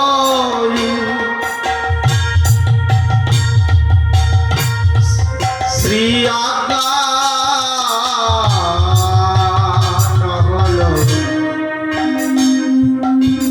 করিবে প্রচার, কবে হবে বলা সেদিন আমার, কবে হবে বলো সেদিন, কবি জীব দয়া হইবে উদার, নিজ সুখ বলি সেদিন হৃদয়, কবে সর্বজীবে আমি গোবিন্দকে দেখব, নিজের সুখ হলে সুদিন হবে আমার হৃদয়, ভকতি বিনোদ করিয়া বিনয়, শ্রী আজ্ঞা টহল করিবে প্রচার। মহাপ্রভু বলেছেন, জীবে দয়া নামে রুচি বৈষ্ণব সেবন নিয়া হইতে ধর্ম আর নাই সনাতন। তখন ধর্মরাজ জাম আর দেবরাজ ইন্দ্র আসল স্বরূপে ফিরে এসে বললেন, আমরা তোমাকে পরীক্ষা করছিলাম, তোমার হৃদয়ের মধ্যে জীবের প্রতি ভগবানের দর্শন আছে কিনা। এটা হচ্ছে বৈষ্ণবতা, তাই না? আমরা একটা প্রাণীকে মেরে খাচ্ছি, যদিও মানব হতো, যদি গোবিন্দকে ভালোবাসতো, ওই জীবের মধ্যেও ভগবানকে দেখত, কোনোদিন মারতে পারত না। আমাদের একজন গুরুবর্গ ছিল সত্য গোবিন্দ মহারাজ। আমি তখন বসিরহাট পূর্বাঞ্চল গৌরী মঠে থাকতাম, অনেকটা বয়স হয়েছে, আমি ছোট। আমার হাতে ধরে বলতে, চলো উপরে ছাদের পরে চলো তো। গিয়েছি, গিয়ে বলছে, দেখো এই নিমের গাছ থেকে গাছের একটা ডাল আমাকে ভেঙে দাও, মানে দাঁতন করবেন তা। তখন বলছে, দাঁড়াও দাঁড়াও, আগে ভেঙো না, আমি গাছটাকে আগে প্রণাম করি। এই বৃক্ষের মধ্যে তো আমার প্রাণ গোবিন্দ বিরাজমান, তাই তার অনুমতি না নিয়ে তার শাখা ভেঙে নেওয়া অপরাধ হবে। তাই বলছেন, হে বৃক্ষ, তোমার হৃদয়ের মধ্যে আমার প্রাণ গোবিন্দ অন্তর্যামী রূপে বিরাজমান, আমি তোমার একটা শাখা গ্রহণ করছি, তুমি আমাকে অপরাধ দিও না। বৃক্ষের কাছে মিনতি করে তখন আমাকে বললেন, এবার একটা শাখা ভেঙে দাও। এর চেয়ে ভক্ত, সর্বত্র যারা ভগবানকে দেখে, স্থাবর জঙ্গম দেখে না দেখে তার মূর্তি, সর্বত্র ঈশ্বর হয় তার ইষ্টদেব স্ফূর্তি, তাই না? যার যে জন্মে বিদ্যা বিনয় সম্পন্নে ব্রাহ্মণে গভীহস্তিনী শুনি চৈব সপাকে চ পণ্ডিতা সমদর্শন। এমন পণ্ডিত ব্যক্তি সমদর্শন, জগতে কোনো মায়া তিনি মোহিত নন। তাই বললেন তোমার জীবে দয়া হয়েছে, চলো। তখন তাকে স্বর্গে নিয়ে গেলেন। স্বর্গে যেয়ে দেখছেন সব ভাইগণ, দুর্যোধনাদি রয়েছে, অন্য পাণ্ডবগণ নেই। বলছেন এরা কুরুক্ষেত্রের যুদ্ধে মরে সবাই স্বর্গে, আর আমার ভাইগণ নেই কেন? বলছেন আপনার ভ্রাতাগণ যেখানে আছে সেখানে যাবেন মহারাজ, গেলে কিন্তু ফিরে আসা যাবে না। এই স্বর্গ, এখানে কেউ কারো ভাই না। তখন তাকে নিয়ে যাচ্ছেন। দক্ষিণ দিকে যেতে যেতে এক অন্ধকার রাজ্যে ঢুকে পড়লেন। আর কিছু দূর যে দেখছেন প্রচন্ড দুর্গন্ধ, আর তার মধ্যে যে দেখছেন কত প্রাণী হাবুডুবু খাচ্ছেন, কৃমি কীট নরকম্বি পাপ। আর সেখানে কাউকে জোর করে জন্দুকগণ ধরে চুবিয়ে দিচ্ছেন, বাঁচাও বাঁচাও বলে গবা করছে। তখন তাকে টেনে তুলছেন। কাউকে তপ্ত তৈলে দগ্ধ করছেন, কাউকে বা শুলে চড়িয়ে নির্মম অত্যাচার করছেন, কারো বা হাত পা কেটে নিচ্ছেন, কারো চোখ তুলে দিচ্ছেন। আর সারথীকে বলছেন, সারথী আর আমার দরকার নেই, যাব না, আমাকে ফিরিয়ে নিয়ে চলো। বললেন মহারাজ আর ফেরা যাবে না, চলুন সামনে। আবার কিছু দূর চলতে চলতে দেখছেন ভীম, অর্জুন, নকুল, সহদেব তারা সব বলছে দাদা দাদা। দেখছেন এরা সব এখানে কেন? তখন কাঁদতে কাঁদতে গোবিন্দকে বলছেন, গোবিন্দ, যারা অন্যায় করলো, কুরুক্ষেত্র যুদ্ধে মরে গেল, তারা স্বর্গে, আর আমার ভাইগণ কেন নরকের মধ্যে? সঙ্গে সঙ্গে কৃষ্ণের জন্য কাঁদতে লাগলেন। আর ভগবান আবির্ভূত, চারিদিকে আলোকময় রাজ্য, নরকাদি কিছু নেই। বললেন শোনো, ওরা স্বর্গে আছে, তোমাদের স্থান তো স্বর্গে নয়। আজ তুমি আমার কথা অবজ্ঞা করেছিলে, আমি বলেছিলাম বলো অশ্বত্থামা হত, কিন্তু আমাকে মিথ্যাবাদী সাজালে, তুমি আমার কথা স্বীকার করনি, আমার কথা অবজ্ঞা করেছিলে বলে আজ তোমাকে নরক দর্শন করতে হলো। চলো তোমাদেরকে আমি নিয়ে চলে যাচ্ছি। ভগবান কৃষ্ণ তাদেরকে নিয়ে বৈকুণ্ঠ ধামে নিয়ে চলে গেলেন। বললেন প্রভু, বৈকুণ্ঠে সুখ নেই, সারাটা জীবন যুদ্ধ করেছি, তোমাকে ভালোবাসিনি, তাই আমরা বৃন্দাবনে থেকে তোমার লীলা দর্শন করতে চাই। তখন বললেন তোমরা শ্যামকুণ্ড রাধাকুণ্ডের তটে পঞ্চপাণ্ডব বৃক্ষ হয়ে থেকে আমার লীলা দর্শন করো। তাই তারা বৃন্দাবনে রাধাকুণ্ড তটবনে যে একটা গুড়ির উপরে 5 রকমের বৃক্ষ হয়ে দণ্ডায়মান হয়ে গোবিন্দ লীলা দর্শন দীর্ঘকাল ধরে করেছে। এমনটা এই জন্য তারা পঞ্চপাণ্ডব বৃক্ষ নামে পরিচিত ছিল। জয় ভগবান কি, অনাদিরাদি গোবিন্দ কি। পরীক্ষিত মহারাজ এখন বড় হয়েছেন, রাজা, চারিদিকে দিগ্বিজয়, যেখানে যান সবাই কৃষ্ণের কথা বলেন, গোবিন্দের প্রতি তার আরো ভক্তি বহু প্রবল হলো। সারা পৃথিবী জয় করে তিনি একচ্ছত্র সম্রাট হলেন। আবার কি হলো, একদিন তিনি বনে বনে ঘুরছেন যে কোনো দুষ্ট আছে কিনা, আর যে দেখছেন একটা বৃষ 3টে পা নেই, 1 পায়ের উপরে দাঁড়িয়ে আছে, আর একটা ম্লেচ্ছের মতো বেশধারী ব্যক্তি তাকে ওই যে পাটা আছে সেখানে পানি মারছে। সামনে একটা গাভী দাঁড়িয়ে দাঁড়িয়ে চোখ দিয়ে টপ টপ করে জল পড়ছে।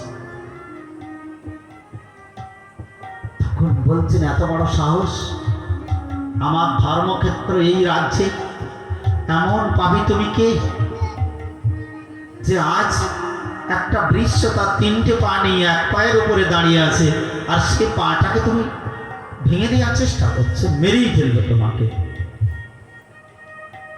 ধরেছে মেরে ফেলবে। বলছে আমাকে মারবেন না, আমার নাম কলি। ভগবান শ্রীকৃষ্ণ যখন জগৎ থেকে চলে গিয়েছিলেন তখন আমাকে অধিকার দিয়ে গেছেন, তাই এখন আমার রাজ্য। বলে না, আমি যতদিন পৃথিবীতে আছি তোমাকে এখানে থাকতে দেবো না, মেরেই দেবেন। বলে না, শরণাগতকে মারা আপনার বংশের ধর্ম না, আমাকে আশ্রয় দিন। তখন তাকে বললেন তুমি 4টে জায়গায় থাকবে, যেখানে স্ত্রী সঙ্গ হবে, নিজ স্ত্রীর প্রতি আসক্তি, পর স্ত্রীর প্রতি অভিগমন, সেখানে তুমি থাকবে। যেখানে দুদুক্রিয়া হবে, পাশা দাবা, অর্থের বিনিময়ে অসৎ খেলা হবে, সেখানে তুমি থাকবে। আর যেখানে মদ্যপান, পান, তামাক, চুরুট, খৈনি, আর কিসব আমার নাম মনে থাকে,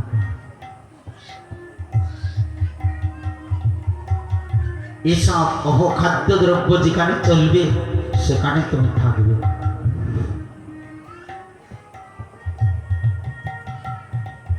আর কি করবি জানো, এসব কলির স্থান। আর যেখানে জীব হিংসা, দন্তস্ব দীর্ঘদন্ত নয় সুনা, যেখানে প্রাণীর গলা কাটবে সেখানে তুমি থাকবে। এজন্য মাদক দ্রব্যের মধ্যে কলি। পান উৎপন্ন হয়েছিল কোথা থেকে জানেন? স্বর্গে ঐরাবত হস্তে লালা থেকে। আর দেবতারা যখন ওই পান তুলে তুলে খাচ্ছিল, ওদের দেহে কাম সঞ্চার হচ্ছিল। তখন বলছেন ইরিশ সর্বনাশী, কি ধরনের লতা, এই খেলে সব পাপ হয়ে যাবে, ফেলো।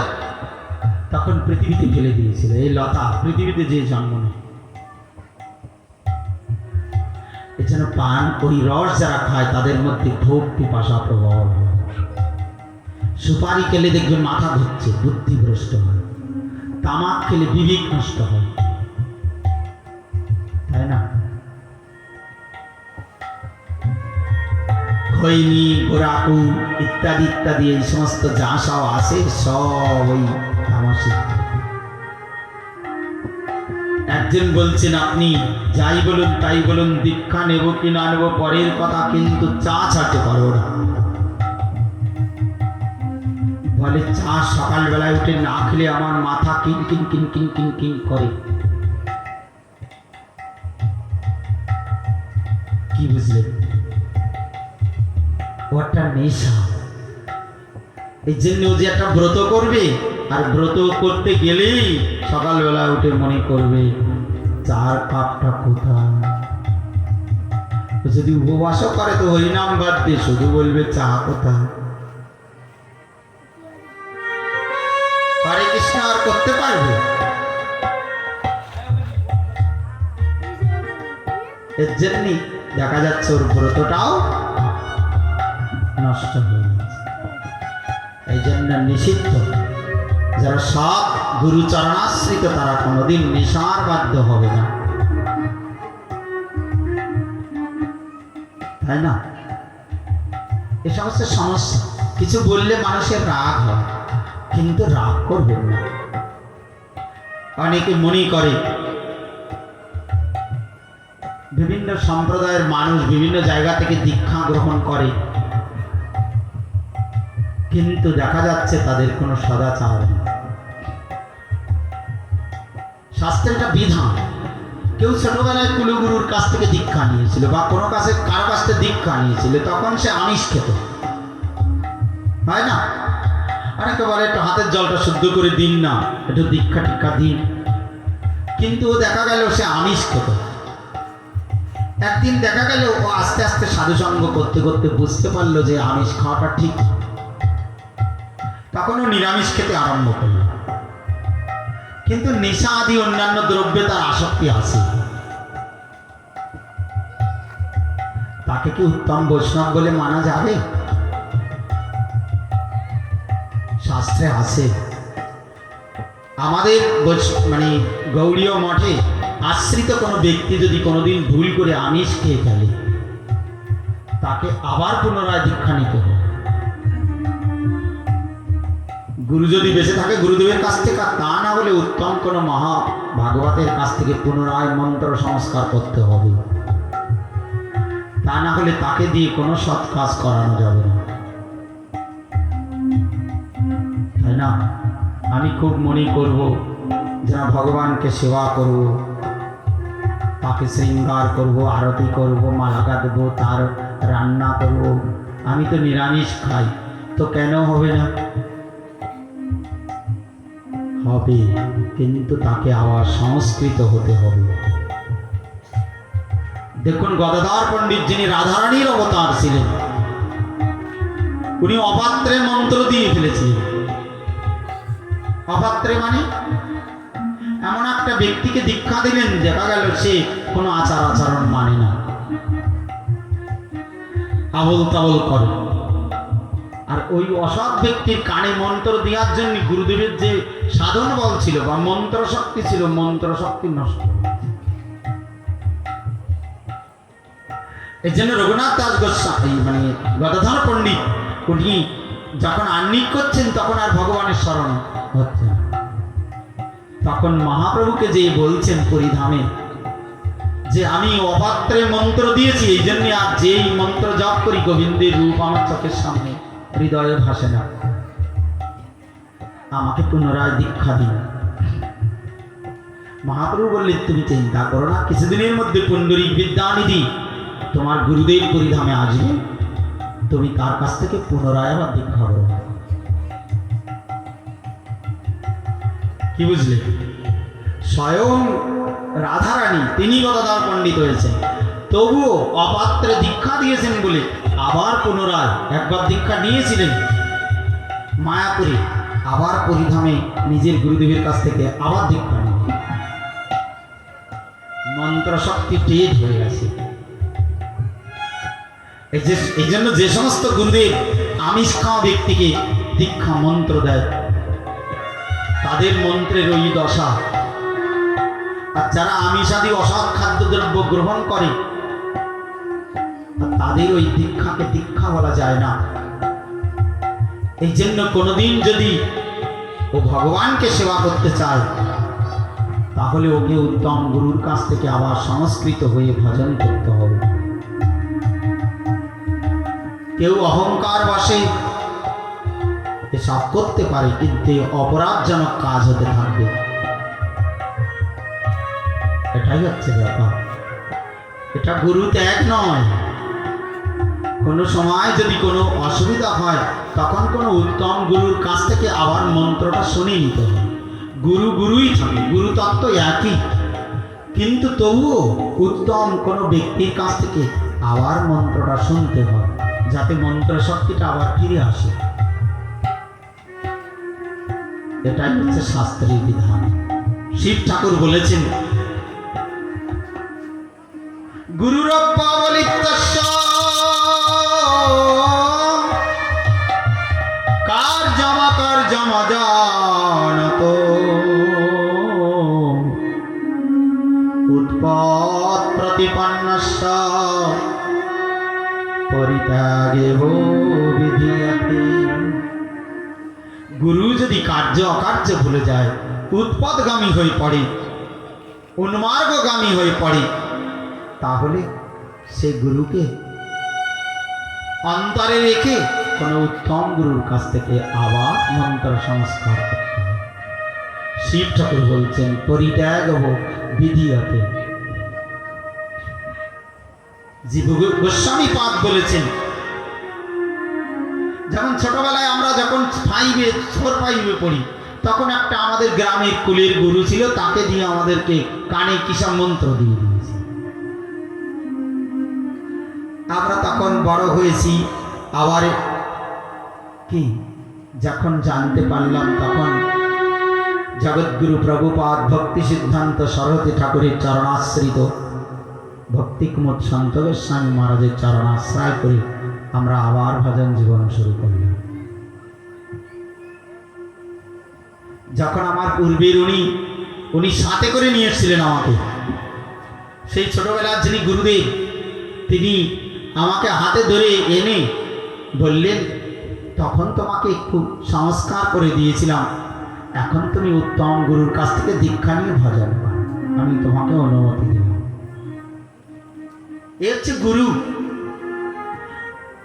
আমার ক্ষমতা নেই বলে তুমি আমার শিষ্য, এমন বলাটা জ্ঞানী ব্যক্তির কাজ নয়। তিনি আমাকে কি বলেছিলেন, নিজে হাতে করে নিয়ে এসেছিলেন, তার সাথেই আমি এসেছিলাম।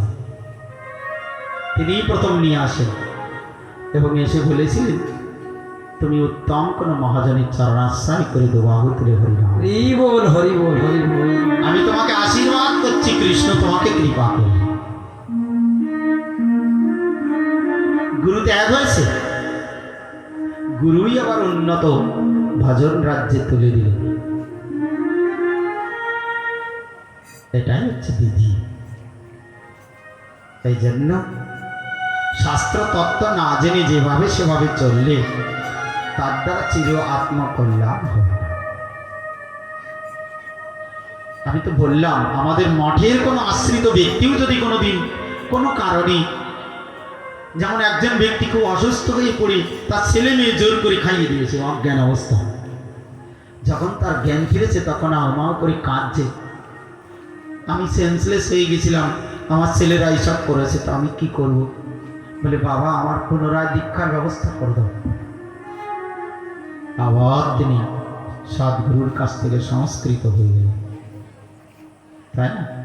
এটাই বিধান। জয় ভগবান কি। চারটে জায়গায় কলির স্থান দিলেন, এই জন্য দীক্ষা নেব, কলির জায়গাগুলো ঠিকঠাক রাখবো, এটা কিন্তু হবে না। আমি আজে বাজে আহার করব, প্রাণী হিংসা করব, অন্যায় পথে চলবো, অথচ বলবো দীক্ষা নিয়েছি। আমি দীক্ষা নিয়েছি বলে অভিমানী হব, কারো সম্মান দেব না, এসব নয়। ভক্ত শরণাগত হবে যে, ভগবান তুমি কত করুণা করে আজকে আমাকে সদ্গুরু চরণাশ্রয়ের সৌভাগ্য দিয়েছে, এখন আমাকে ভজন করতে দাও, আমি যেন দৈন্যতা অবলম্বন করে জীবনের অন্তিম কাল পর্যন্ত হা গোবিন্দ বলে ডাকতে পারি। হরি বল, হরি বল। আমার মনে অহংকার দিও না, যাতে আমার পতন ঘটে। এ হচ্ছে ভক্ত। ভক্ত কখনো অভিমানী হবে না, তাই না? আমরা কি করি, একবার দীক্ষা নিলে আর কারো মানি না, আমি এবার দীক্ষা নিয়ে ফেলেছি, গড় চষবো, যারা তারা যা তা বলবো। মনে রাখতে হবে, আমি একদিন ভূত ছিলাম, গুরু বৈষ্ণব কৃপা করে আমাকে ভূত দশা থেকে এখন জীবিত দশায় এনেছে।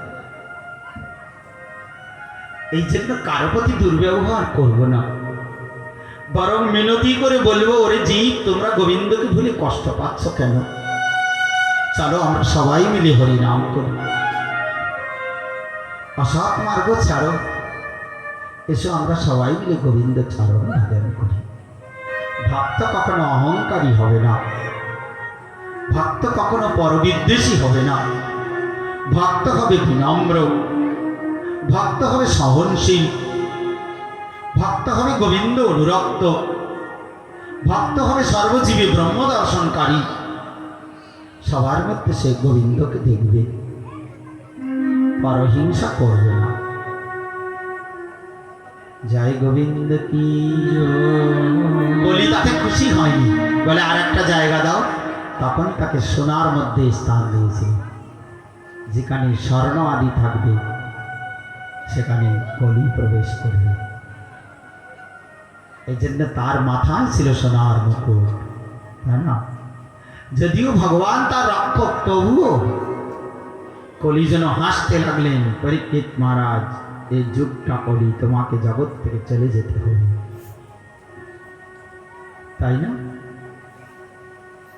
পরীক্ষিত মহারাজ তখন কি করলেন, ওই বৃষের চারটি পা আবার যোজনা করে দিয়ে বললেন, আমি যতদিন পৃথিবীতে থাকবো ততদিন পর্যন্ত কলিকে অগ্রাধিকার হতে দেবো না, আমি মরে গেলে যা হবে হবে। এই জন্য যতদিন পৃথিবীতে পরীক্ষিত মহারাজ রাজা ছিলেন ততদিন কোনোদিন অধর্ম হতে দেয় না, পাপ প্রবেশ করতে দেয় না। আর নিরন্তর হরিনাম করতেন, সবাইকে হরির উপদেশ দিতেন। কিন্তু একদিন কাল চক্র নেমে আসলো। তার তো জন্মলগ্নে লেখা রয়েছে অন্তিমে তোমার দ্বারা ভাগবত প্রচার হবে। একদিন বনি ভ্রমণ করতে করতে শ্রমিক মুনির আশ্রমে গেলেন। আর শ্রমিক মুনির আশ্রমে যখন গিয়েছেন, উনি তো ঈশ্বরকে ধ্যান করছেন আর তৃষ্ণার্ত হয়ে বলছেন, আমি এসেছি, আমাকে একটু জল দিন না, আমাকে একটু পানির জল দিন না। কিন্তু উনি তো ধ্যানরত, জল দিচ্ছেন না। আর তখন কোনোদিন অভিমান হয় না, কিন্তু আজকে তার মনে অভিমান সঞ্চার হয়েছে। আমি দেশের রাজা, আমি এলাম, অথচ আমার একটু জল দিল না। আজকে আমি এমন কার্য করব যাতে জ্ঞান হয়ে যায়। তাই তিনি কি করলেন, একটা মৃত অজাগর সর্প ধনুকের আগায় করে তুলে এনে ওই রাজার শ্রমিক মুনির গলেতে জড়িয়ে দিল। এ কাজটা কি রাজার কাজ? আর পরীক্ষিতের মতো হরিভক্তের কাজ না। কিন্তু কাল চক্র কি করবে? তার পুত্র শৃঙ্গি খেলছিলেন বাচ্চাদের সঙ্গে। অন্যান্য বাচ্চারা যে বললেন যে জানেন না আপনার পিতার গলে মৃত সর্প দিয়েছে। আর শৃঙ্গি কাঁদতে কাঁদতে ক্রোধে আরক্ত লোচন হয়ে গঙ্গার জল হাতে নিয়ে মন্ত্রপুত করে বলছেন, আমার পিতার গলে যে রাজা অহংকারী হয়ে মৃত সর্প জড়িয়ে দিয়েছে, আজ আমি তাকে অভিশাপ দিলাম যে একদিন সে 7 দিনের দিন তক্ষক দংশনে তার মরণ হয়ে যাবে। কাঁদতে কাঁদতে কি তার কাছে চলে এসেছে, কাঁদছেন ফুপিয়ে ফুপিয়ে পিতার ধ্যান ভঙ্গ শ্রমিক মুনি। বলছে তুমি কাঁদছো কেন? বলছে দেখুন আপনার গলেতে মৃত সর্প।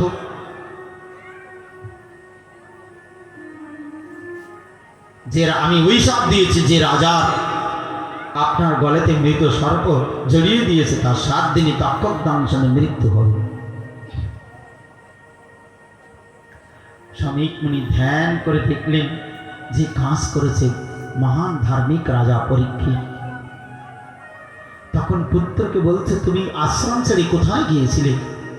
আমি তো ভগবানের ধ্যানে রত ছিলাম, আর উনি তো এসেছিলেন তৃষ্ণার্ত অবস্থায়, ছটফট করছিলেন এক গ্লাস জলের জন্য।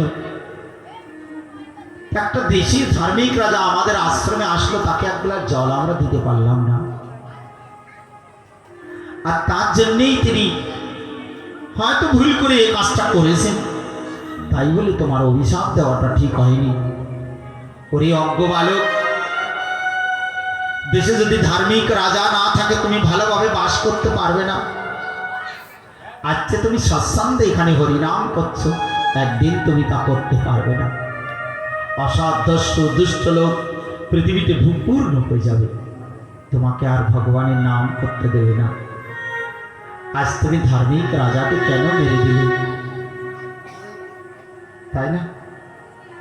ধার্মিক রাজা যদি দেশে না থাকে তাহলে কি হবে? পাকিস্তানের মতো অসৎ জঙ্গিগুলো এসে বলবে হিন্দুগুলোকে মেরে দিয়ে গেলাম গুলি করে, তোর মোদিকে বলে দিস হিন্দুদের বাঁচানোর জন্য।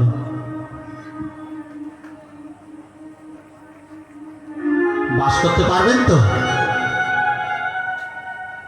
ধার্মিক রাজা যদি পৃথিবীতে না থাকে, একদিন আজ যে এখানে মাইক খাটিয়ে ভাগবত সপ্তাহ আয়োজন করছেন, এখন দুবাইতে যে বলবেন তো এইরকম প্যান্ডেল করে লাইটিং করে ভাগবত কথা হবে, পারমিশন পাবেন তো?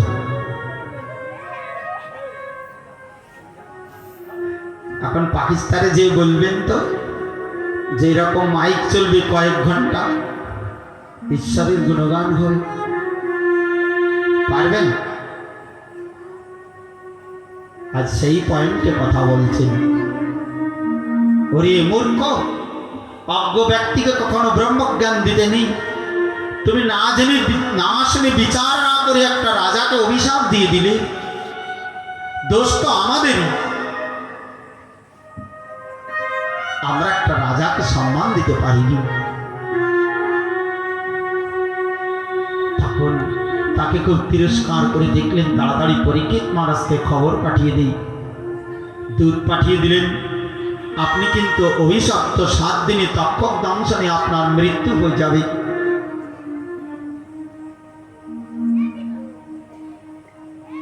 আর যেই মাত্র শুনলেন, সঙ্গে সঙ্গে পরীক্ষিত মহারাজ যখন আসমানি রাজদরবারে ফিরে গিয়েছিলেন, মাথার মুকুটটা খুলে নিচেই রেখেছেন। আর নিচেই রেখে দেওয়ার সঙ্গে সঙ্গে তার জ্ঞান ফিরেছে। তখন বলছেন, আমার বংশে কেউ কোনোদিন তো সাধুদের অপমান করিনি। আজ আমি কি করলাম? আমি কুলের কলঙ্কের মতো কাজ করলাম। আমার পিতামহ অর্জুন আদি, ভীম আদি, তারা সাধুদের রক্ষা করেছে, সাধুকে সম্মান দিয়েছে, ধর্মের স্থাপনা করেছে। আর আজ আমি একটা মণির গলাতে মৃত সর্প জড়িয়ে দিলাম। উনি আমাকে অভিশাপ দিয়ে দিন, আমার মৃত্যু হয়ে যাক। উনি যে দণ্ড দেবেন আমি তা অঙ্গীকার করব। এ কার্য করা আমার উচিত হয়নি। আর এমন সময় দূত এসে বললেন, আপনি অভিশপ্ত, 7 দিনে তক্ষক দংশনে আপনার মরণ হয়ে যাবে। সঙ্গে সঙ্গে মাথার মুকুটটা খুলে পুত্র জন্মেঞ্জয়ের মাথায় পরিয়ে দিয়ে বললেন, বৎস, তোমার সঙ্গে কথা বলার মতো সময় আমার নেই। আমার আয়ু 7 দিন, আমাকে চলে যেতে হবে জগৎ থেকে। তাই আমি বিষয় আসক্তি পরিবর্জন করি, গরিব গঙ্গা তটে যে 7 দিন প্রাণ গোবিন্দের আরাধনা করব। হরি বল। সঙ্গে সঙ্গে তিনি সুক্তালে চলে গেলেন। সুক্তালে যে উত্তরমুখী কুশাসন পেতে পূর্বমুখী হয়ে পূর্ণ ব্রহ্ম ভগবান গোবিন্দের প্রতি মনোনিবেশ করলেন। পৃথিবীর মহান মহান ঋষি ভারদ্বাজ, কপিল, অগস্ত্য, পুলস্ত্য, অঙ্গিরা, ত্রিত, ব্যাস, নারদ, কপিল আদি মহান ঋষিগণ সব এসেছে। কেঁদে কেঁদে বলছে, যাদেরকে দর্শন করতে গেলে তপস্যার প্রয়োজন হয়, আর আজ আমার জীবনের অন্তিমকালে আপনাদের মতো মহান ভগবত গুণে গুণান্বিত মহান ঋষিদের দর্শন আমার কি করে হলো? আপনারা আমাকে বলুন, জীবের সবসময় কি করা কর্তব্য? আর জীবের জীবনে যদি মৃত্যু এসে যায়, মুমূর্ষ ব্যক্তির কি করা কর্তব্য? দুটো প্রশ্ন করেছিলেন যে জীবের সবসময় কি করা উচিত, আর মৃত্যু যদি কারো ঘাড়ের পরে এসে চাবে তখন তাকে কি করা উচিত?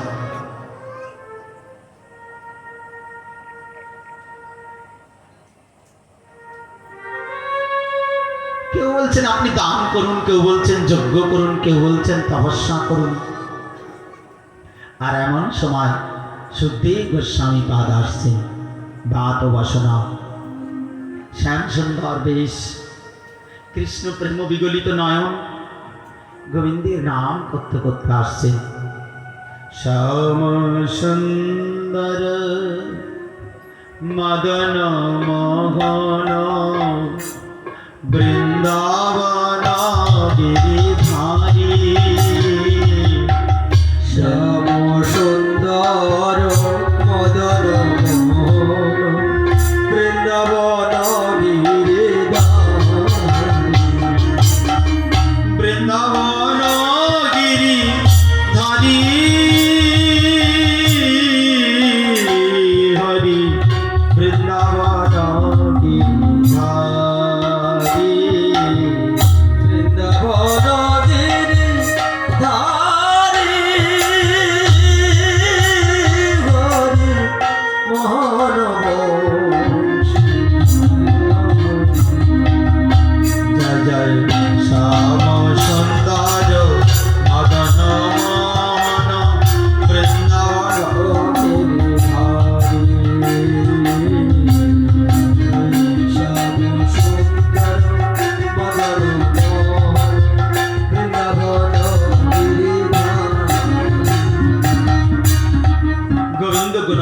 করতে করতে তিনি এসে উপস্থিত।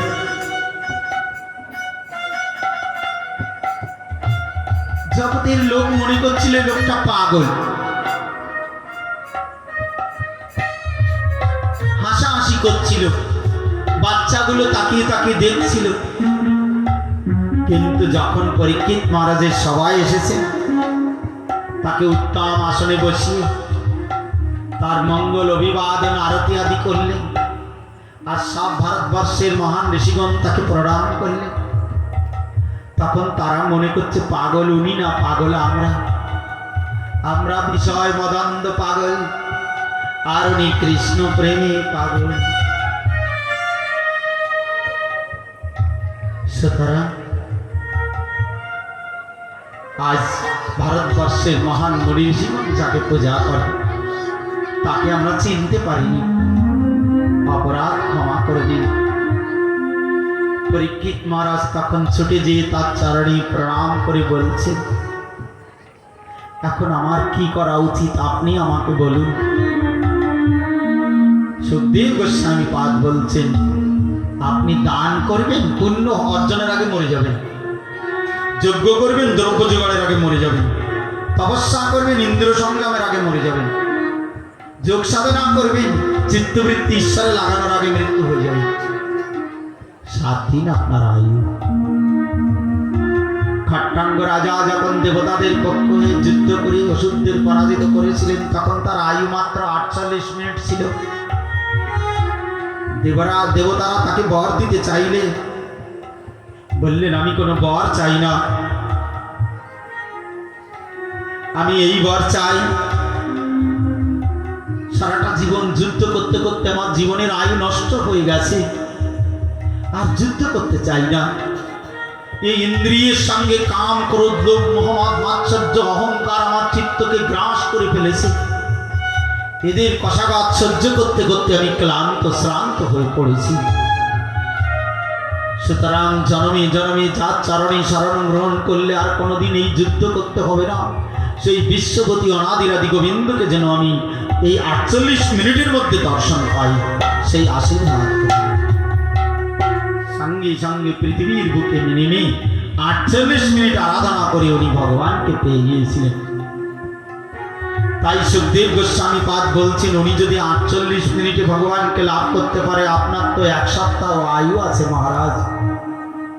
আপনি 1 সপ্তাহ ধরে বিমল চরিত কথা ভগবান গোবিন্দের লীলাবলী শ্রীমদ্ ভাগবতম শ্রবণ করুন, আপনি গোবিন্দকে পেয়ে যাবেন, মৃত্যুকে জয় করবেন।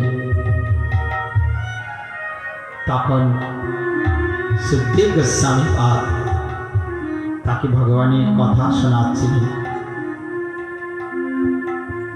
রাজন, এই বিশ্ব সংসারে যারা অজিতেন্দ্রিয়, তারা জীবনে অনেক কথা বলে, তবু বলার শেষ হয় না।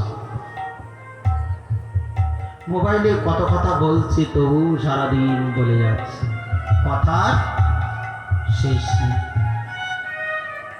কত কথা শুনছে, তবুও শোনার শেষ নেই। কত কর্ম সারা জীবন ধরে করলো, এখনো মরে যাওয়ার সময় এসেছে, এখনো বলছে এখনো আমার অনেক দায়িত্ব আছে, আমাকে কর্ম করতে হবে। তাই অজিতেন্দ্র ব্যক্তি সম্মুখে মৃত্যু দেখেও দেখতে পায় না, আত্মীয় জনে পরিবৃত হয়ে সে জীবনের অন্তিম কাল বিবেচনা করতে পারে না।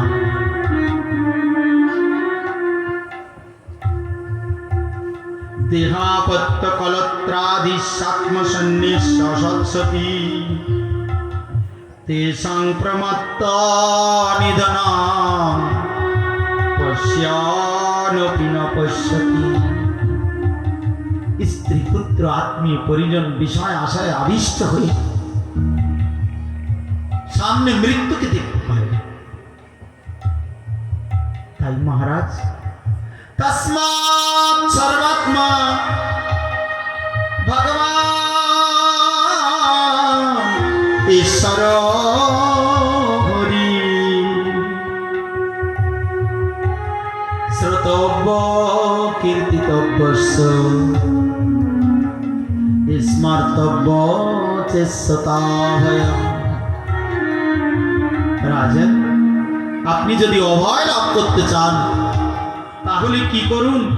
সেই সর্বাত্মা ভগবান ঈশ্বর হরির কথা নিরন্তর শুনুন, সবসময় কীর্তন করুন, সবসময় স্মরণ করুন,